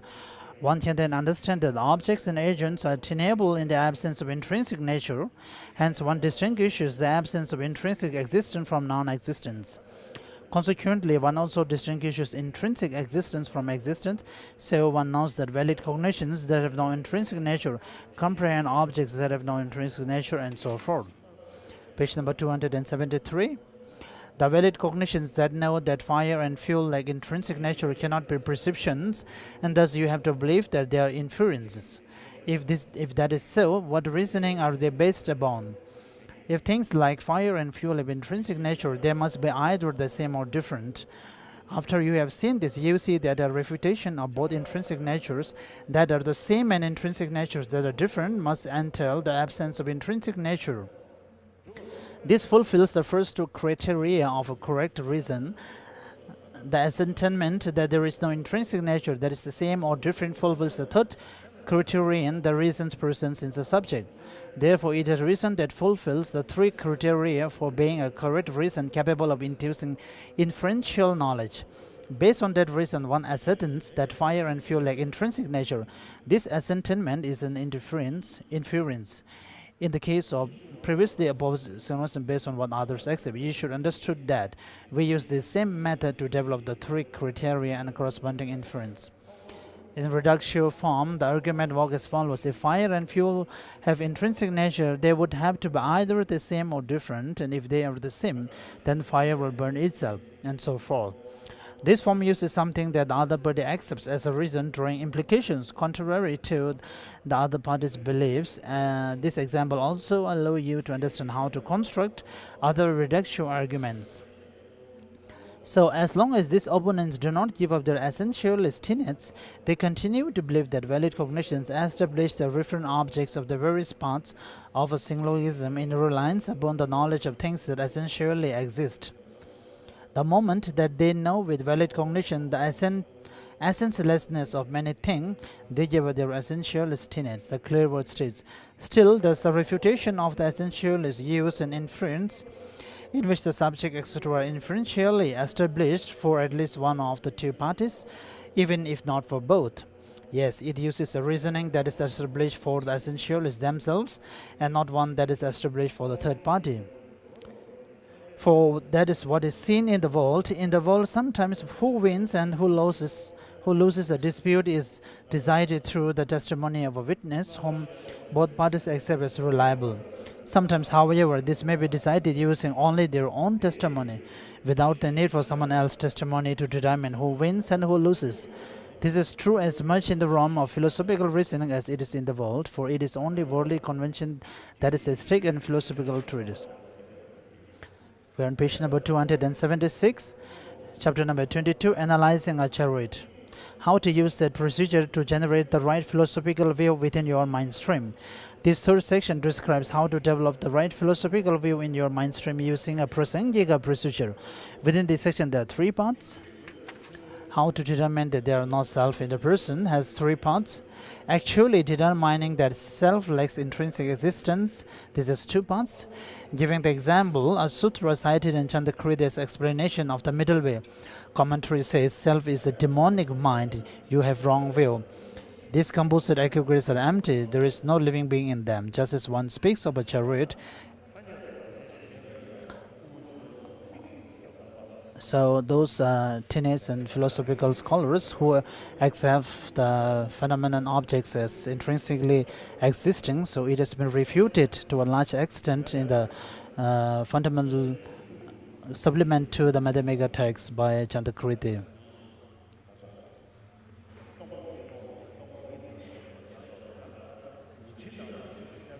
And it's also evident in the sutras that the form itself is not devoid of the emptiness, as the form itself is empty. So when we repeat phrases that the form is empty and empty is also the nature of form, if the object has an existence but is from nature or is from innately existent, and so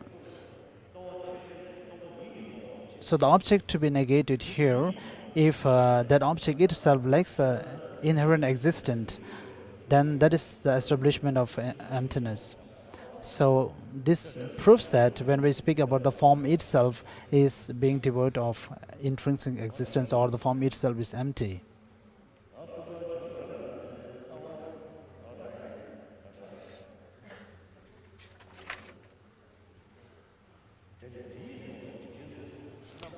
As it is stated in by Chantakriti, as it has been established by 7 reasonings that there is no intrinsic reality, and all the phenomena and persons are being established by their parts.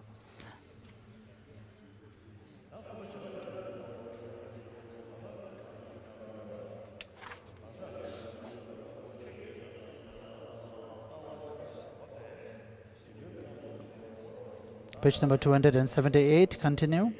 Self is a demonic mind, you have a wrong view. Discomposed aggregates are empty. There is no living being in them. Just as one speaks of a chariot, independence upon collections of parts, so we use the convention living being, independence upon the aggregates. Self is a demonic mind, I think is also existing in Pali texts.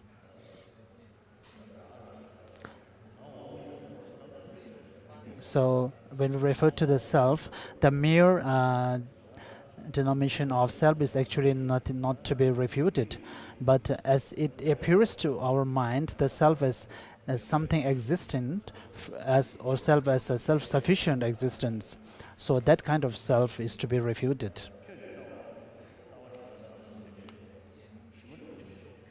And such a kind of self is the basis of all the wrong view. And these composite aggregates are empty. The third line. So, these composite aggregates of the body and abundant, there is no self which we can find.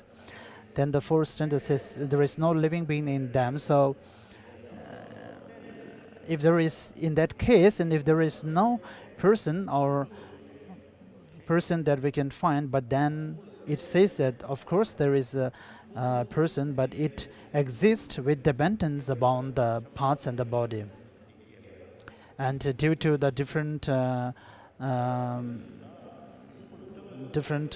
symbols and between male and female, so we differentiate between the person as being a male or a female. And of course, due to the different body parts, the differentiate, we make distinction between the person as a wise, a scholar, or a fool. So it shows very clearly that there is not a self which is completely different from the body or the parts. But then within the body or its parts, if we are trying to find a self, then of course in that case we have to find, or we have to point to the consciousness itself as a self. But then again, the consciousness itself is not something to be found at all times, especially during when we faint, or during the time of death, or during deep sleep. It cannot be ascertained. So in that case, we cannot point to the consciousness as also an example of self. Taking as an example the imputation of a chariot independence about its parts, such as its wheels, the Buddha states that the self or living being is also imputed in dependence upon the aggregates. Therefore, I will first explain the example of the chariot. The explanation of the example is forward, showing that the chariot exists imputedly without intrinsic existence. Chantakriti's commentary on the middle way says, a chariot is neither exerted to be other than its parts, nor to be none-other. It does not possess them. It does not depend on the parts, and the parts do not depend on them. It is neither the mere collection of the parts, nor is it their ship. So if you find the chariot through the 7 kinds of reasoning, then there is not a single part from which you can find the complete chariot. Thus he says that just as a chariot is a mere invitation, since it does not exist in these 7 ways, one with its parts different from its parts, etc., so it is also for the self and aggregates. If the chariot has an essential or intrinsic nature, it undoubtedly will be established by reason knowledge that analyzes whether it exists intrinsically in any of the 7 ways. However, since it is not established by such knowledge in any of the 7 ways, it does not intrinsically exist. The parts of a chariot are the axle, the wheels, the nails, etc. The chariot is not intrinsically one with those parts. If it were one, there will be fallacies such as the following: just as the parts are plural, so the chariot will also be many. Just as the chariot is single, so the part will be single. Agent and object will be the same. Nor is a chariot intrinsically separate from its part, because if it were, it will be seen separately apart from them like pot and cloth, yet it is not. Also, there will be no reason to impute in relation to these parts.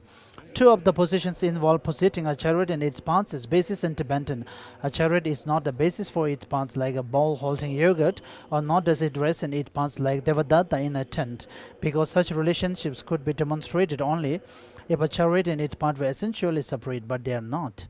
Here we do not refute mere mutual existence, but we refute a basis and dependent that exists by way of intrinsic character. Even the 2 examples just mentioned refer to situations in which the other party accepts that there are intrinsically characterized bases and dependents. All similar cases should be understood in this way. The possibility of possession is also untenable if you hold that a chariot possesses its parts, just as Devadatta possesses oxen, that is, an object other than himself. Then, just as the oxen and Devadattas are seen separately, a chariot and its parts should likewise be seen separately, yet they are not. Thus, there is no such possession. It is also unreasonable that a chariot should possess its parts, just as Devadatta possesses his ear, because we are now refuting intrinsic difference. For things that exist essentially, this type of possession will involve intrinsic oneness, and we already refuted that. Again, we do not refute the conventional existence of Devadatta merely having an ear, and the same applies to the chariot. Thus, we refute intrinsically characterized possession.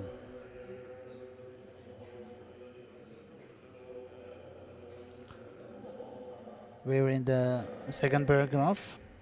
There are 2 points to be made here. It is contrary to reason. A chariot will exist even in a complete collection of separated parts, wheels and such, lying in pieces, since the mere collection of parts is a chariot. It contradicts their assertions.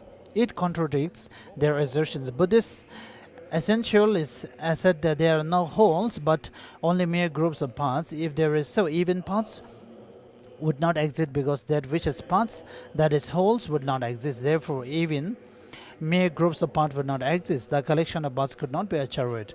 The assertions of Master Chandakrit make it unnecessary to add qualification to the refutation of chariots being the mere collection of its parts. This is because the collection is the basis of imputation of the chariot, for he says that since the collection of aggregates is the basis to which self is imputed, it cannot be the self. I do not claim that mere collection of the parts is chariot, rather I posit as chariot the distinctive shape of the parts when they are arranged. In saying this, you contradict your own assertions, as explained above. Since you assert that what is parts does not exist, parts also will not exist. Therefore, it is unreasonable to posit the mere shape of the parts is chariot. The word also in the verse just cited means that it is not just a mere collection that cannot be chariot. Furthermore, if you say that such a shape is a chariot, then is a chariot the shape of individual parts or the shape of a collection? If the former, is it a shape not different from the shape of the parts prior to their being assembled, or is it a shape unlike their shape prior to the assembly?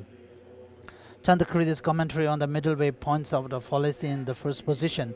If you say that the shape that each part already had is what we know as a chariot, then just as there is no chariot when the parts are unassembled, so it is also when they are assembled. Also the shapes of the wheels and such as no futures after assembly, unlike those they had prior to assembly. Therefore, just as there is no chariot when the parts are separate, there is no chariot when they are assembled. Suppose that the chariot is some other shape apart from that of the wheels and such prior to assembly, which appears later when they are assembled and is unlike the shape of those earlier parts. Chandakrit's commentary on the middle way states this fallacy. If now, while the chariot itself is here, there were a different shape in the wheels and such, then it would be evident, but it is not. Therefore, the mere shape is not a chariot. If there is something different, more dissimilar features between the shape of the wheels, axle, and such before assembly and their shape after assembly, then this would have to be evident. But no matter how you look, you do not observe such. Hence, it is not reasonable for some shape of the parts after assembly, unlike the shape of the parts prior to assembly, to be the chariot. I do not claim that individual shapes of the individual parts are a chariot. I consider the general shape of the collection of the parts to be a chariot. Chandakri's commentary on the middle way states this fallacy. According to you, collections do not exist at all, so the shape cannot be that of the collection of parts. How could you see a chariot in the shape of something that does not exist at all?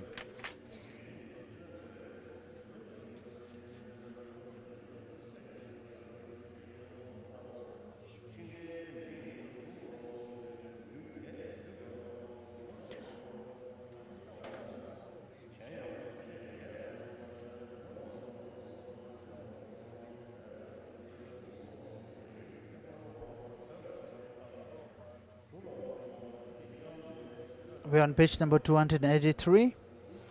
We hold that what is round-bellied, long-necked, and so forth is a pod, but we do not accept that the round-bellied shape is a pod. Otherwise, we would have to agree that bellies and necks are also pods.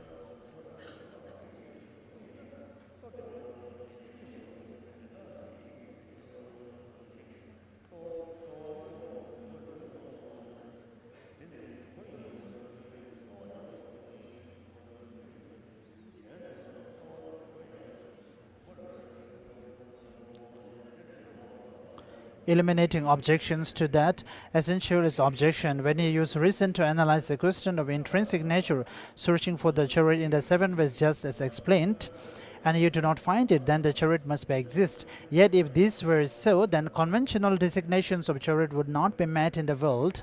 This is not tenable. Witness expressions such as fetch a chariot, buy a chariot, and make a chariot. Therefore, things such as chariot do exist.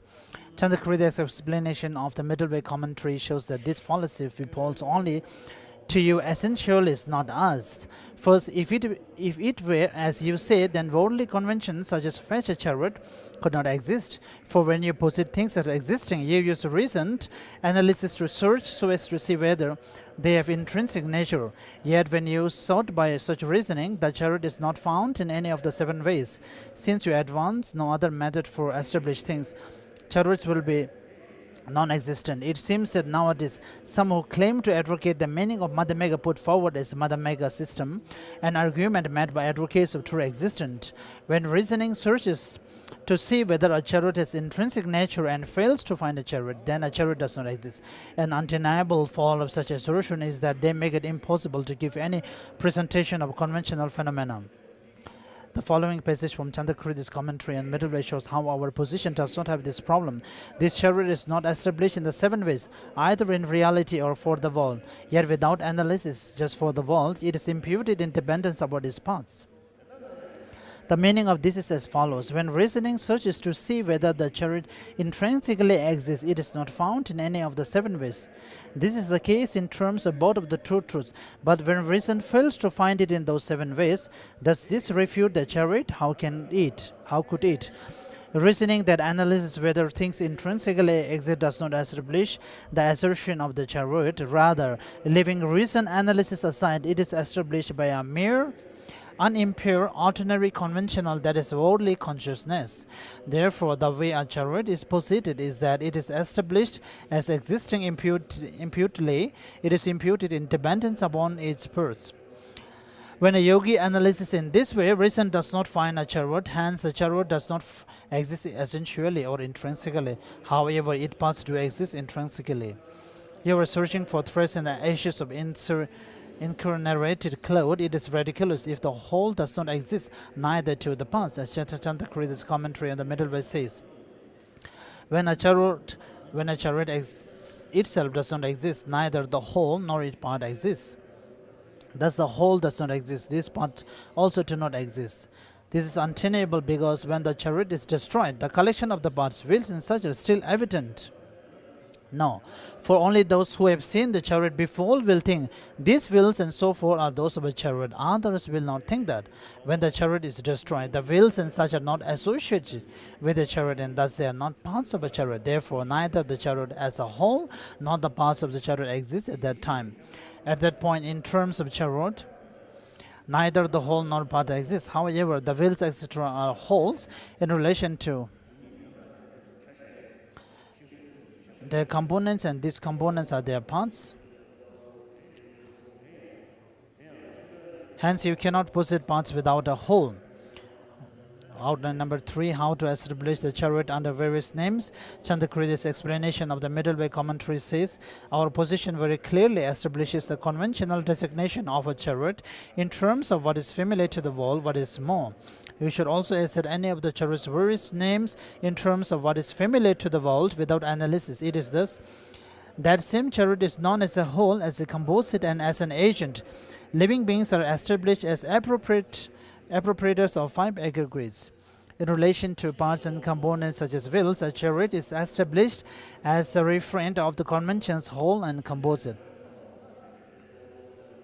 Likewise, it is designated with the nominal convention agent with reference to its activity of appropriating wheels, etc., and with nominal conventional appropriator in relation to appropriate parts.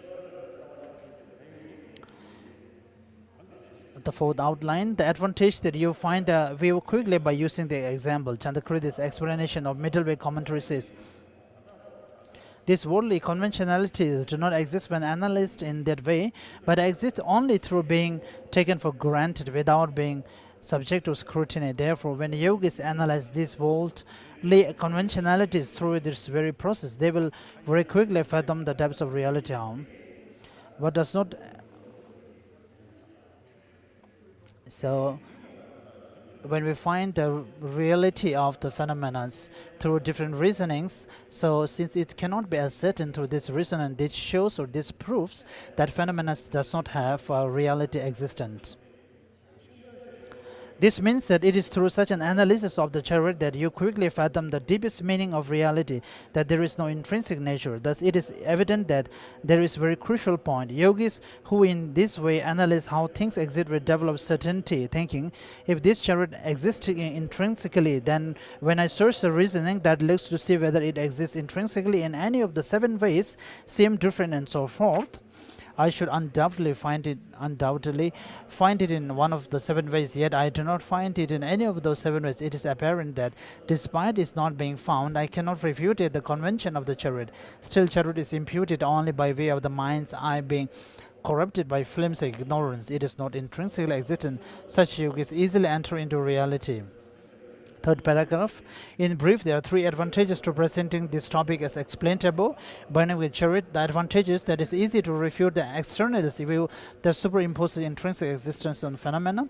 The advantage that it is easy to refute the nihilistic view that dependent arising is invalid in the absence of intrinsic nature. And the yogi's investigative process, which establishes the first 2 advantages by carrying out analysis in just such a manner. To elaborate on these 3, when you use a highly condensed method of refuting intrinsic nature, refuting such same and different, it is difficult to understand. It again becomes difficult when there are too many alternatives. Thus, the 7-fold analysis is quite appropriate, in that you refute an object of negation with an added qualification during the initial refutation. You refute intrinsic existence without damaging the conventional existence of actions and agents.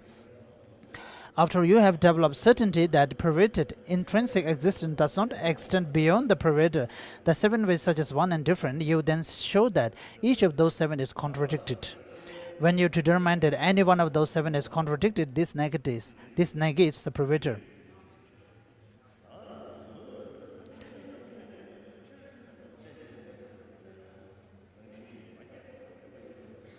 After you have done this once, you then repeatedly develop the decisive certainty that there is no intrinsic existence. After that, when you see that you cannot refute it, the convention of the chariot, even though there is no intrinsic existence, you think, oh, it is amazing how the magicians of karma and afflictions conjure up this illusion, such as chariot. Each arises without even the slightest confusion from its own causes and conditions, which lacks even the slightest trace of essentials or intrinsic existence. You will be certain that dependent arising means that things are not intrinsically produced. His Holiness refers to this dependent arising as the dependent arising based on cause and effect. As Chandrakirti's commentary on the 400 stanza says, thoughts and such do not exist under the fivefold analysis as to whether they are same as their causes or other than their causes. Nevertheless, through dependent invitation, they can do things that hold or scoop honey or water or milk. Is this not wonderful? And what lacks intrinsic existence and yet is evident is empty of intrinsic existence, like the circle of a whirling firebrand.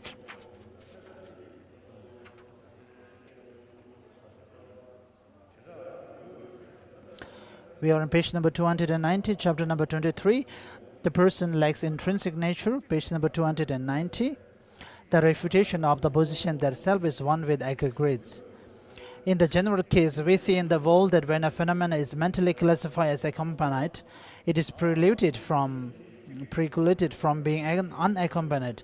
And when it is classified as unaccompanied, it is precluded from being unaccompanied. In general, therefore, same and different, as well as single and plural, eliminated any further alternative because the unaccompanied and the accompanied are respectively single and plural. When you resolve that in general something must be either one or not one, then you will also resolve that for the particular case of what exists essentially, it must be either essentially one or essentially different. Second last paragraph, fundamental treatise also makes this point. If there is no self except for the appropriate aggregates, the appropriate aggregates are the self. In that case, the self that proposes does not exist. If the person and aggregates were intrinsically one, then just as one person has many aggregates, one person would also have many selves. Or just as there is no more than one self, there would also be one aggregate. These are the fallacies given in Chandrakirti's commentary on the Middle Way. Page number 291. If the aggregates were the self, then since there are many aggregates, the self will also be many. Nagarjuna's fundamental treatise states, if the aggregates were the self, then the self will be subject to production and disintegration. And what is appropriated is not the self. They arise and disintegrate. You should understand that what is appropriated here refers to aggregates. What fallacy is there in holding that the self is subject to momentary production and disintegration? Chandrakirti's commentary on the Middle Way and explanation of the Middle Way commentary gives three fallacies in this position. Recollection of the past lives would be untenable, actions done will perish, and you will encounter the effects of actions that you did not do. To elaborate, if the self arose and disintegrated moment by moment, then since the self will be essentially arising and disintegrating, former and later selves will be distinct in their intrinsic character. In that case, the Buddha will not have said, in that life at that time I was King Madir, because the self of the king Mandar and the self of the teacher will be distinct in their intrinsic character. For example, it will be like Devadatta trying to recall his past lives and mistakenly remembering, I become Yashnadatta. Otherwise, if you argue that it is not contradictory for all experience to be remembered by a later self despite the former and later selves being different in their intrinsic character, then you have to explain why this situation is different from Yashnadatta's not remembering Devadatta's experience. However, you cannot find a rationale for this. This is similar to the argument that refutes production from other, to the assertion that seed and seedling exist essentially or intrinsically, yet differ as cause and effect. We reply, if it were possible for such intrinsically different phenomena to be cause and effect, then even a flame will produce darkness. This does not wipe out the assertion that seed and seedling are mere different. Did that sutra teach that the teacher and Mandad are one? That passage refutes the otherness of continuum, but does not teach that they are one. According to Chandrakirti, this is why sutra ends by saying, do you think that person in that lifetime was someone else? Do not look at that way.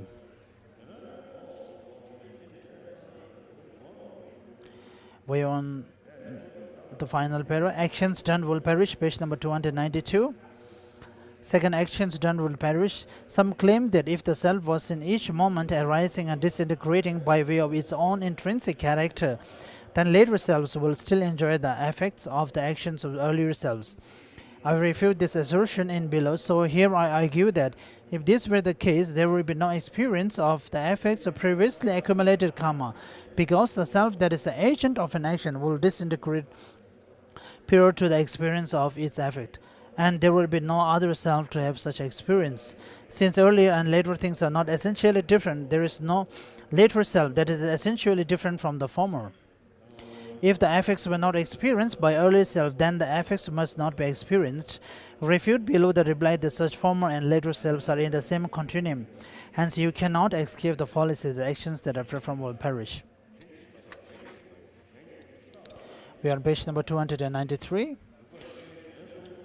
As Chandakri's commentary on the middle way states, prior to nirvana, there will be no karmic effects, because agents that arise and disintegrate in the very moment of an action would not exist to experience its effect. Each person will get what others accumulated. Chandakri mentions 3 other fallacies, but they seem to refute only the assertions of other Buddhists. Since I am advancing a general refutation, I will not give them here. Nagarjuna's fundamental treatise also gives those 2 arguments.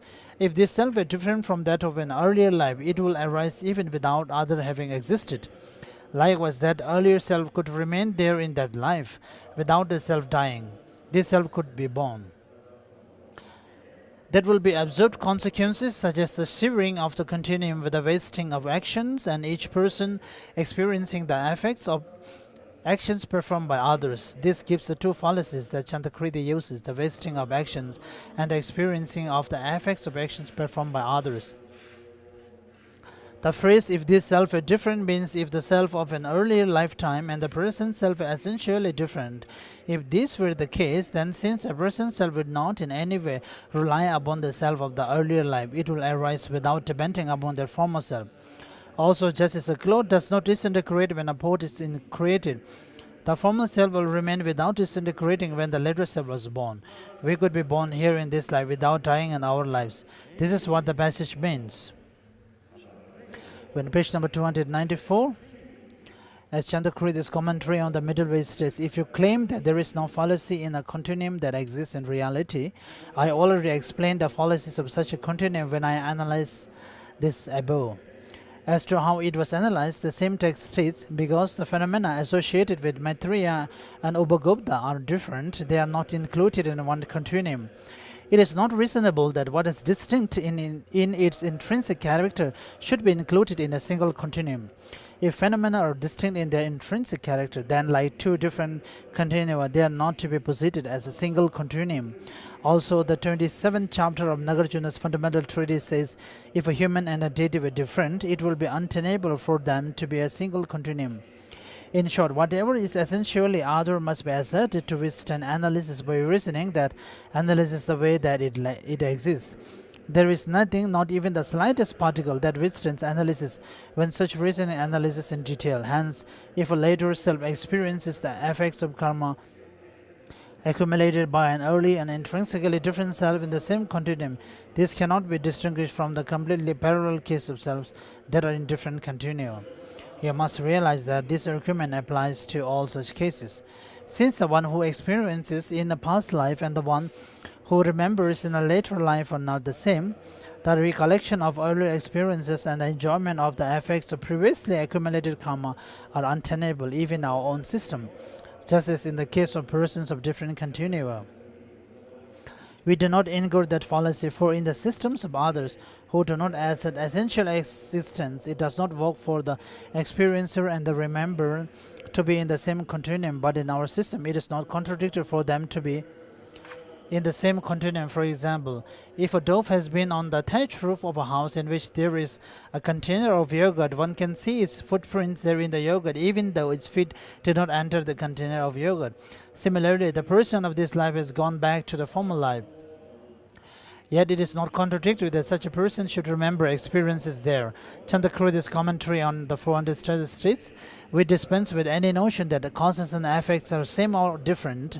If there is only one impermanent stream of conditioned factors brought about by their particular causes, then it is reasonable to say that the imputedly existent self that appropriates that stream of factors remembers its lives.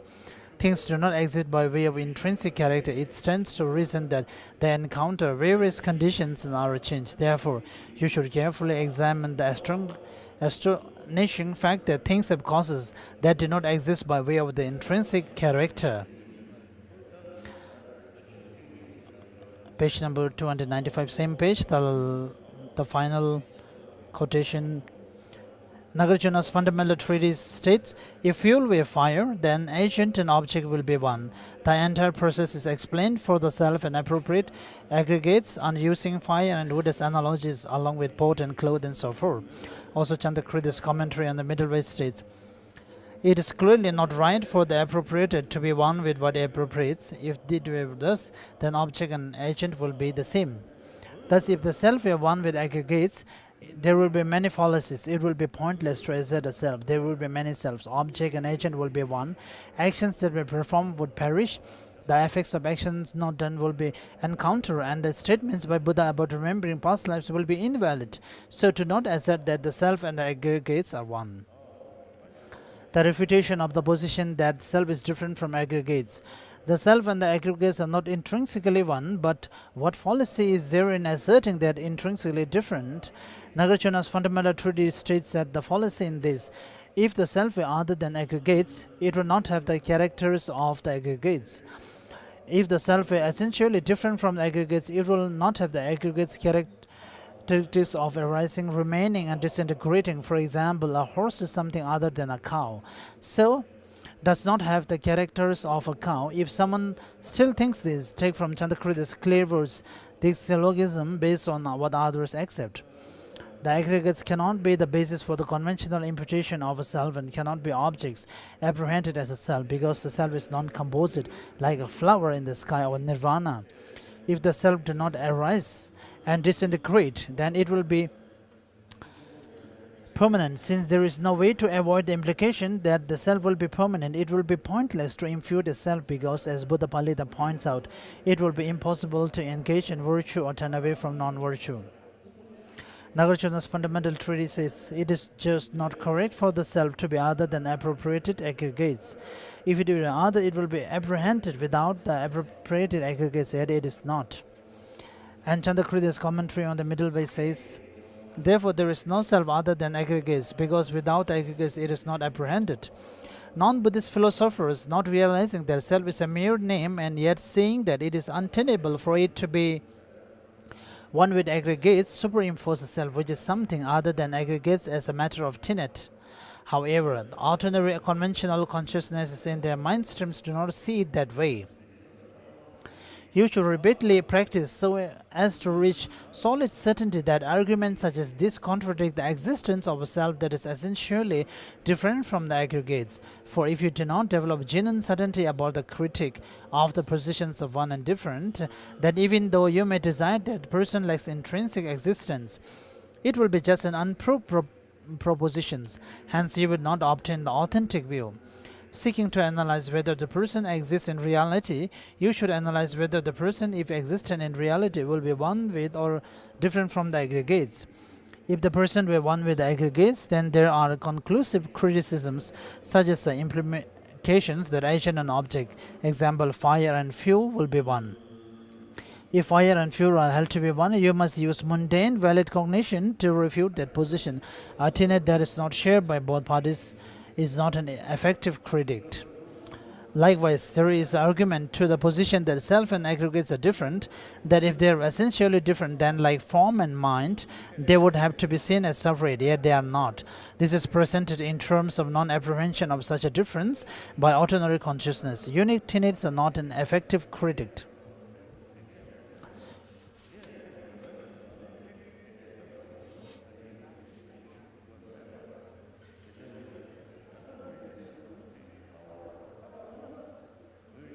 Page number 298. How those arguments also refutes each of the remaining positions.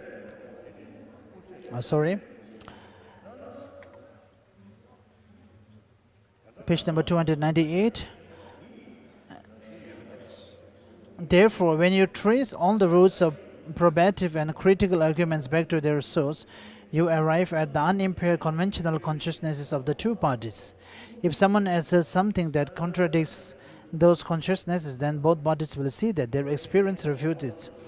As this is so, the system of all Madhyamikas and Brahmanas is not to go beyond this. How those arguments also refute each of the remaining positions. If the self and aggregates are intrinsically different, there will be two ways in which they could be basis independent, like yogurt in a bowl.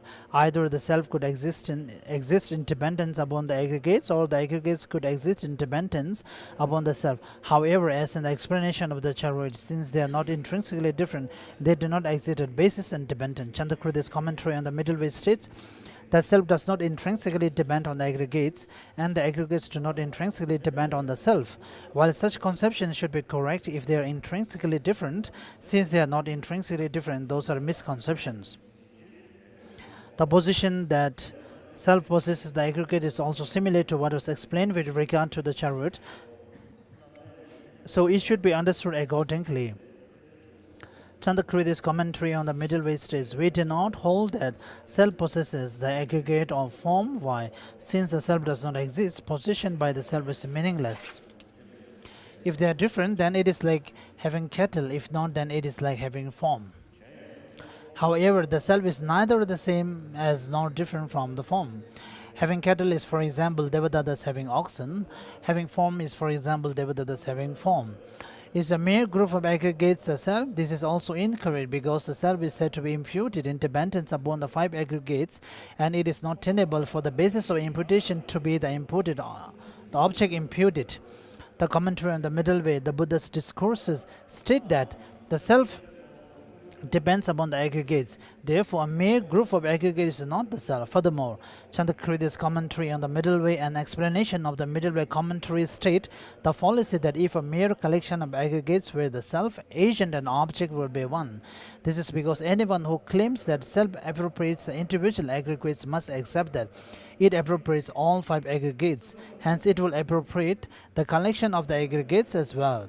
This passage from commentary on the middle way means that the collection is the basis to which self is imputed, but is not the self. This makes it clear that you must also assert such with regard to the continuum of the aggregates. Those are not the self, rather I perceive the self as a particular shape of the collection of form and so forth. For example, when a chariot, wheels, axle and so forth are assembled. I will read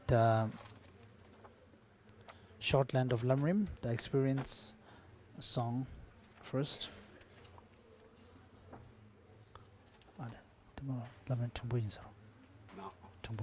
Sorry, the middle and Lamrim.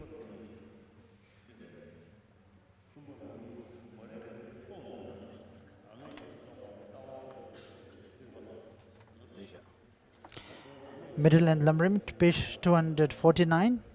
One wishing to abandon that apprehension should seek the view of selflessness. This is true point, the reason why you need to seek the view of realizing selflessness. If you wish to abandon that ignorance, how to generate the view of realizing selflessness? The reason why you need to seek the view of realizing selflessness, if you wish to abandon that ignorance, has 4 points. It is stupid not to make an effort for pure view to arise in one's continuum, despite the wish to abandon ignorance. It is necessary to want the extension in which the ignorance explained above the two apprehensions of a self has been abandoned. It is also asserted as necessary and even seems to be wanted. That being so, someone who wants to but does not put effort into understanding how apprehending a self becomes the root of psychic existence is very dull faculties. So does someone who, despite partial insight into this, does not put effort into generating the pure view of selflessness in his continuum, having thoroughly refuted the object apprehended by the apprehension of a self with scriptures of definite meaning as well as reasoning. That is because they have lost the vital essence of the path leading to liberation and omniscience, yet they remain indifferent about it. Showing that the apprehension of a self must be abandoned has 2 points. How it is taught in the treatises, how it is taught in the sutras.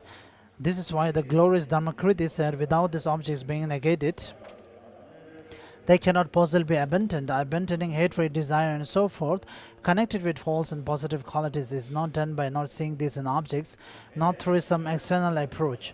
When removing an external object of abandonment such as throne, such as a thorn that pierces your skin, you can completely remove it by means of something like a needle, independently of the object caught. In this manner, being negated, you do not do it with this when getting rid of an internal mental object of abandonment. We're at the later part of page. This approach is also the most superior intention of the protector Nagarjuna. In 60 stanzas of reasoning, he says, that is the cause of all the views. Without it, afflictions do not arise. Therefore, if you thoroughly know this, views and afflictions are thoroughly cleansed. If you wonder how this is known, by seeing dependent origination, that things born dependently are unborn. That was taught by Supreme Omniscience. He is pointing out that the apprehension of the true existence called assertion as real things, which is the cause of all afflicted views and all other mental afflictions, is abundant through realizing the suchness of things. They are not having the inherently arisen by means of the reason of dependent arising. Page number 251. In 400 stanzas, he also says, if selflessness is seen in objects, the seat of existence will be ceased. That is through seeing that object of observation apprehended by apprehension of a self, like the self, the root of existent ignorance is cut. Venerable Shantideva also taught, thus the emptiness of persons is thoroughly established. Therefore, since a root has been cut, all the mental afflictions do not arise at all. It is held the Noble Sutra of Tathagata's Secret says, Santimati, it is like this. For example, when a tree is cut at the root, all the branches, leaves and twigs dry up. Likewise, Shantimati, when the way of the transitory collection is fully pacified, all the mental afflictions and secondary mental afflictions are fully pacified. It is saying that through cultivating the realization of the person as an emptiness, empty of inherent establishment, the view of the transitory collection is stopped. And once it has stopped, all the other mental afflictions are also stopped. On the other hand, without the object of the apprehension of a self or persons having been negated, the realization of selflessness is impossible. The sutra passage points out that the view of the transitory collection is the root of all other mental afflictions. If it were different in meaning from ignorance, it will be two discordant roots of cyclic existence. Therefore, it should also be understood as ignorance. In brief, when the many supreme scholars who commented on the meaning of the scriptures on the profound settled the meaning of suchness, they carried out all through analysis by means of numerous scriptures and reasoning. They did that, having perceived that it is impossible to realize selflessness and emptiness without seeing that the self as apprehended by the mistaken apprehension does not exist, and without seeing that it is empty of that self. It is essential to gain certainty with regard to this. In order to abandon the apprehension of a self, it is necessary to negate its referent object, the reason for that. If you do not meditate like this on the meaning of having negated the mistaken object, which is the root of being bound in cyclic existence, even though you meditate on something else that you consider profound, it will not harm the apprehension of a self at all. This is because unless the mind enters the suchness of selflessness and emptiness, the apprehension of a self cannot possibly be stopped, and because without the object of the apprehension of a self having been negated, you may simply withdraw your mind going off to its object, but that cannot be posited as entering selflessness. This is 3 points. The existence in general of three ways of apprehending, the need to settle that very basis with respect to which the apprehension of true existence is mistaken does not exist in the way it is apprehended. Third, the need to greatly cherish the realization of the way of suchness, having seen that if you stop the apprehension of the true existence, you will turn away from cyclic existence. In the root text on wisdom, it says, page number 252, with karma and kleshas spent there is freedom. Karma and kleshas arise from conceptions. Elaborations elaborate those, they are stopped by emptiness. You need to know those stages of entering into and turning away from cyclic existence and greatly cherish the realization of the meaning of suchness. However, it will not come through a work involvement that fails to distinguish well the objects of observation. How to generate the view realizing selflessness. Page number 253.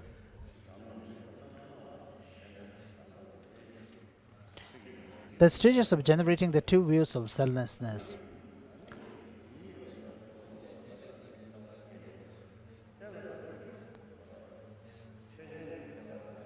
So, and generally, when generating the two views of selflessness, the selflessness on person and phenomena.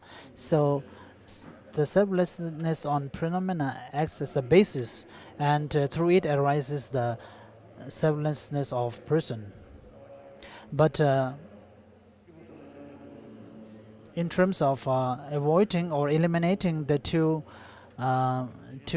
selflessness apprehending minds, then first we have to concentrate on the selflessness of selflessness of person first, and then through it we will be able to eliminate the selflessness of apprehending selflessness on objects.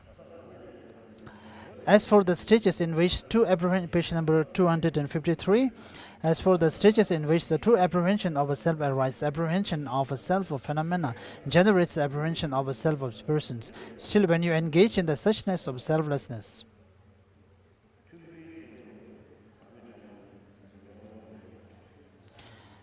so when we have an understanding of the selflessness through the logical reasoning, sometimes it appears that we might generate an understanding of selflessness on the example.